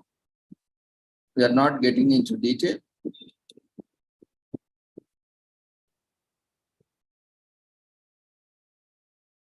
So coming to nuclear disarmament in India, India is a non-NPT state with nuclear weapons. So our estimated stockpile is 150 to 200 warheads. Warheads are not deployed, but in central storage. Nuclear capable aircraft, French manufactured Mirage 2000H, Vajra and British-French designed Jaguar, ISIB, Shamsher. India purchased 36 nuclear-capable Rafale fighter bombers from France on 23rd September 2016, and that it convert to serve a nuclear role. And land-based ballistic missiles, short-range Prithvi 2, Agni 1, and medium-range Agni 2, Agni 3, and Agni 4, intermediate-range Agni 5 under development. Sea-based ballistic missiles, Dhanush ship-based ballistic missiles, and K-15 submarine launch ballistic missiles, SLBMS, and K-4 SLBM under development. And estimated military fissile material stockpiles, plutonium estimated 600 to 700 kilograms of weapons grade plutonium, and weapons grade HEU estimated 4.9 plus or minus 2 tons, primarily for nuclear submarine program. So commitments and policies in India regarding disarmament: to reduce arsenal size, opposed to signing the treaty on the non-proliferation of nuclear weapons, NPT, which it views as discriminatory. As we have seen, a country with nuclear power, nuclear energy, nuclear weapons is saying other countries not to engage in production or not to have a nuclear power. This is not level playing. You are always threatening other countries indirectly or directly. Then where is the level play? That was a situation even India faced in 1950s and 1960s, because the countries which were having nuclear bombs and weapons were constantly in war with other countries. At one time or the other time, there is a constant fear across the world, and they are asking to sign a treaty that you are not going to develop any technology, and we are not going to give you either technology or nuclear weapons to you. And so this is highly discriminatory, biased, which has been pursued from countries across the world.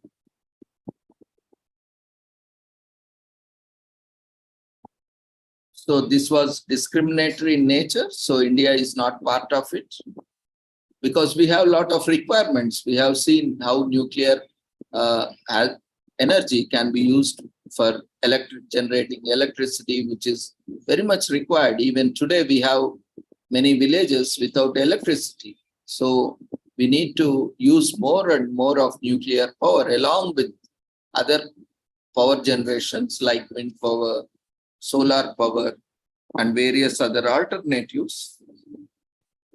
So we cannot be part of such programs where it will hinder our own country's development. Of course, everything has a risk. Even thermal power energy has a risk, tidal power has a risk, everything has a risk. Even living, if you go outside also, you have a risk of getting hit or run by any vehicle or even by a person or by an animal, so that you can't sit entire life in your home in a consolidated, in a secured way. It is not possible, because you will not, you will end up doing nothing in your life.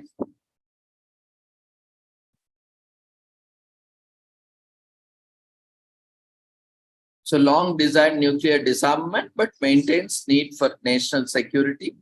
1999 draft nuclear doctrine asserted global, verifiable, and non-discriminatory nuclear disarmament is a national security objective.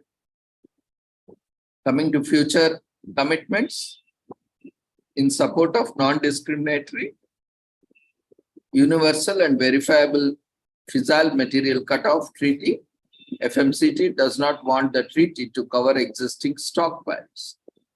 India joined all the other nuclear possessing states in boycotting the Treaty on the Prohibition of Nuclear Weapons negotiations in the United Nations in 2017, as India views the Conference of Disarmament as a sole vehicle for negotiating a nuclear ban treaty.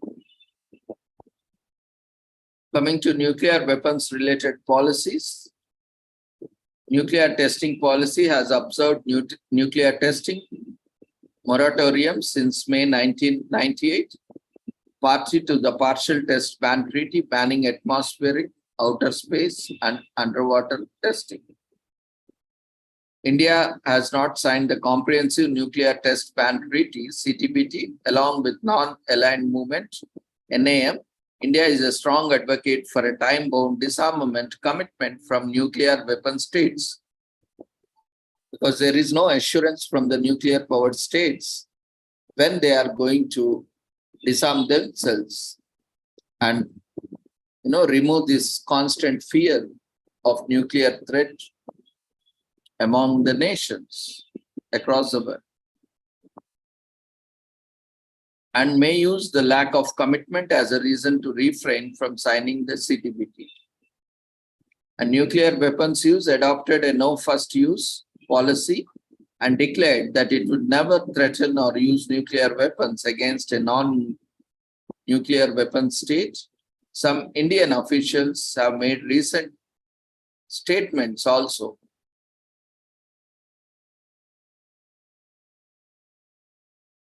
Maintains a doctrine of credible minimum nuclear deterrence, which is ambiguously defined, suggesting that India keeps a small but survivable nuclear force.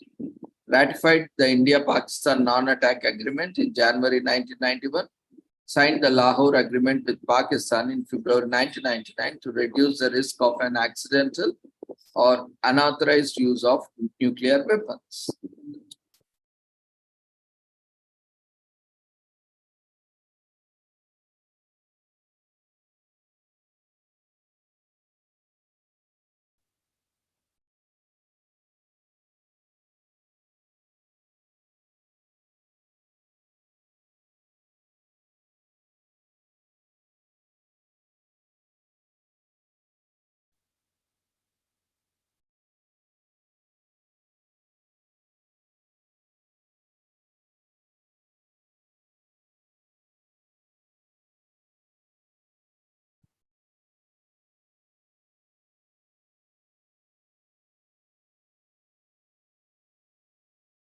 So India's nuclear power program, India is the only developing nation to have indigenously developed, demonstrated, and deployed nuclear reactors for electricity generation. This was made possible through several decades of extensive scientific research and technology development, primarily in Bharat. In this regard, Dr. Homi Bhabha was the architect. The country has nuclear ores from which a total of 78,000 tons of uranium metal and about 518,000 tons of thorium metal can be extracted.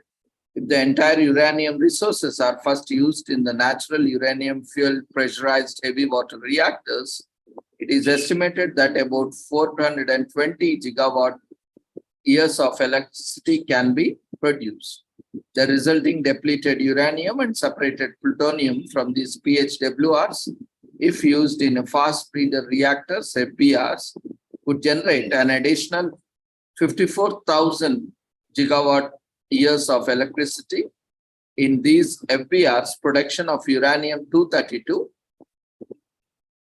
and U-33 can also be achieved by loading thorium assemblies in their blanket and low power zones, eventually by transitioning to generations of thorium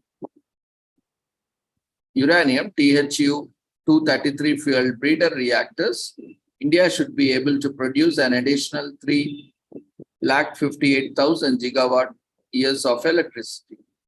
Thus, even an installed nuclear power capacity of 500 to 600 gigawatts, the country's nuclear resources will be able to sustain its electricity generation far beyond the extinction of its coal deposits. The first nuclear power reactors built in India were two BWRs at Tarpur, constructed by GE as a turnkey projects through Indo-US cooperation as part of setting up the PHWRs.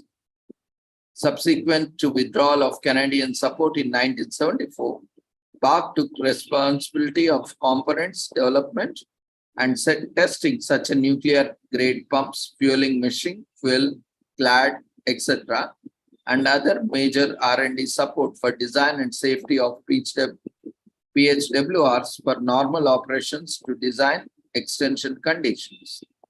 Subsequent to the accidents at 3 Mile Island in USA in 1979, TMI, followed by Chernobyl in 1986, there was a radical change in the philosophy of design of new nuclear reactors. Passive safety systems became integral part in the Generation 3 and 3+ reactors. This philosophy gave birth to the concept of advanced heavy water reactors, AHWR, being designed by BARC. The HWR retained the pressure tube concept of PHWRs, but adopted several passive systems in design, making the reactor safe enough to deploy close to population center. Apart from this, AHWR targeted to produce significant power, more than 60%, from thorium as a demonstration reactor for power from thorium. Of course, the third stage of the nuclear power program envisages large-scale power production from thorium. HWR will provide enough experience for handling, manufacturing, and reprocessing of thorium-based fuels before large-scale power production from thorium takes place. After entering into International Civil Nuclear Cooperation Agreement in 2008, India was bestowed with the opportunity of setting up nuclear reactors with international cooperation. This treaty also ensured continuous supply of fuel for Indian NPPs. BARC plans to develop PWRs indigenously for accelerated capacity building. BARC has achieved forging technology for pressure vessel, reactivity drives, etc. to initiate the indigenous PWR program. The Indian Molten Salt Breeder Reactor, IMSBR, is a platform to burn thorium as part of third stage of Indian nuclear power program. The fuel in IMSBR is a form of continuously circulating molten fluoroside salt, which flows through heat exchangers for ultimately transferring heat for power production to supercritical CO2-based Brayton cycle, in short known as SCBC, as to have larger energy conversion ratio as compared to existing power conversion cycle. Because of the fluid fill, online reprocessing is possible, extracting the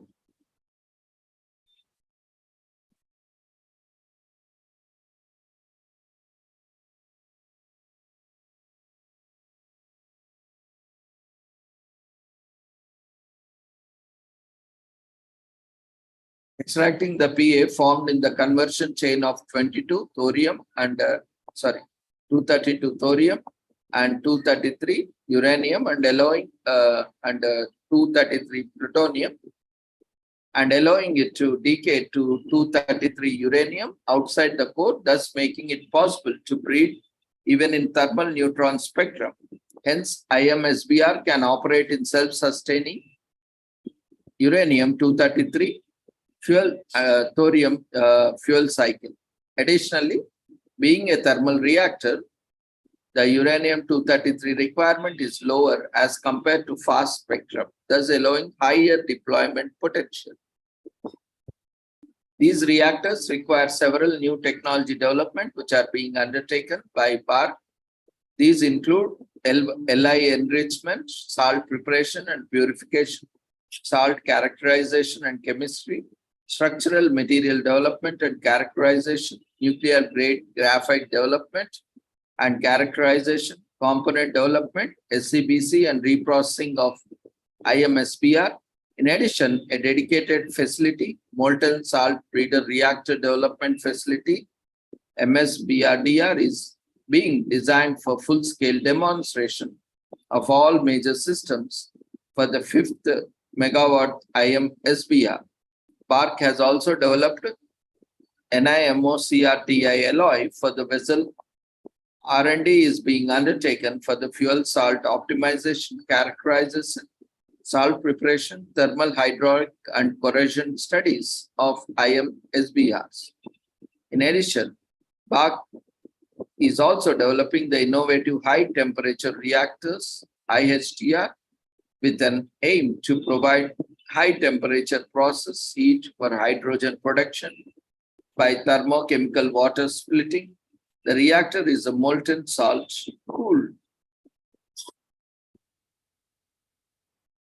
pebble bed type reactor. It uses TRISO type particle fuel made into form of pebbles, cooled and molten fluoride salts. Thus, coolant temperature up to 665 degrees can be reached, which allows for sufficient interface with the hydrogen plant.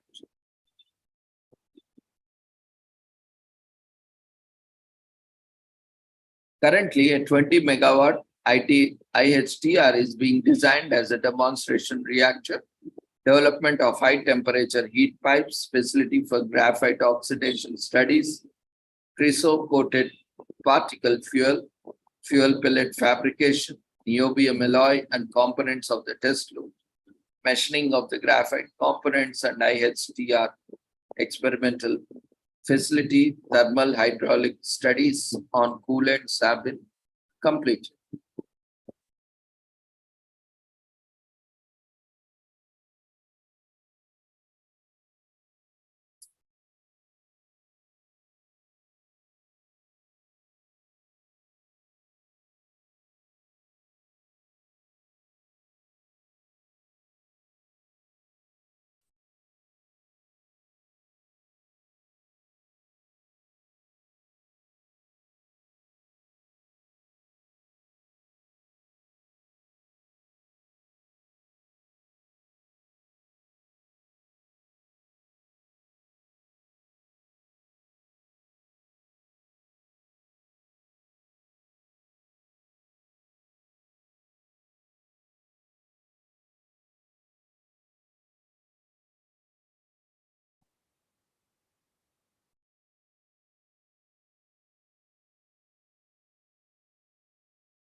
So India's nuclear facilities include Indira Gandhi Atomic Research Center, Kalpakkam,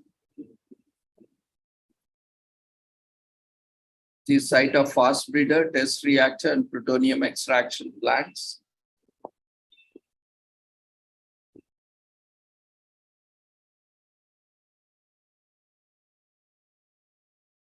And also location of Madras 1 and 2 nuclear power reactors.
Today is also commemorated as World Environment Health Day.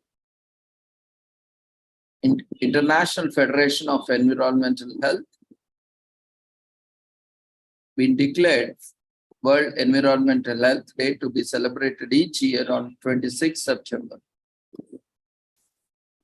This year, the theme for 2023 is World Environmental Health Day is Global Environment, Public Health, standing up to protect everyone's health can reach each and every day.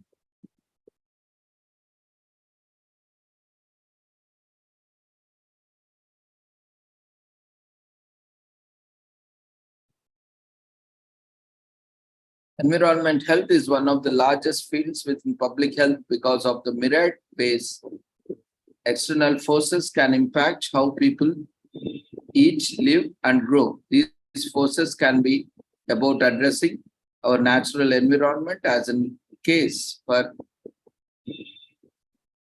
clean water or sanitation, but they can also be consequence of human beings' actions.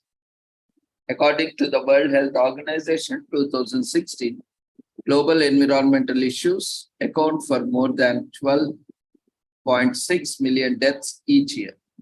Along with the issues monitored include soil pollution, ultraviolet radiation, and biodiversity loss. According to the data, more than 100 illness and injuries can be directly linked to the environmental health concerns. Often these issues have greatest impact on communities that are poorer and already have significant healthcare vulnerabilities.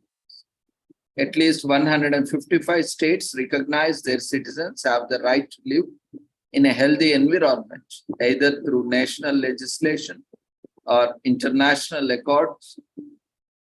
Despite those protections, the World Health Organization estimates that 23%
request everyone to quickly fill up the overall feedback form.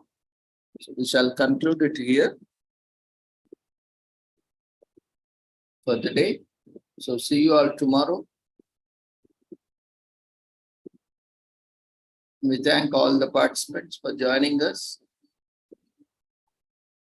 Take care. Good night.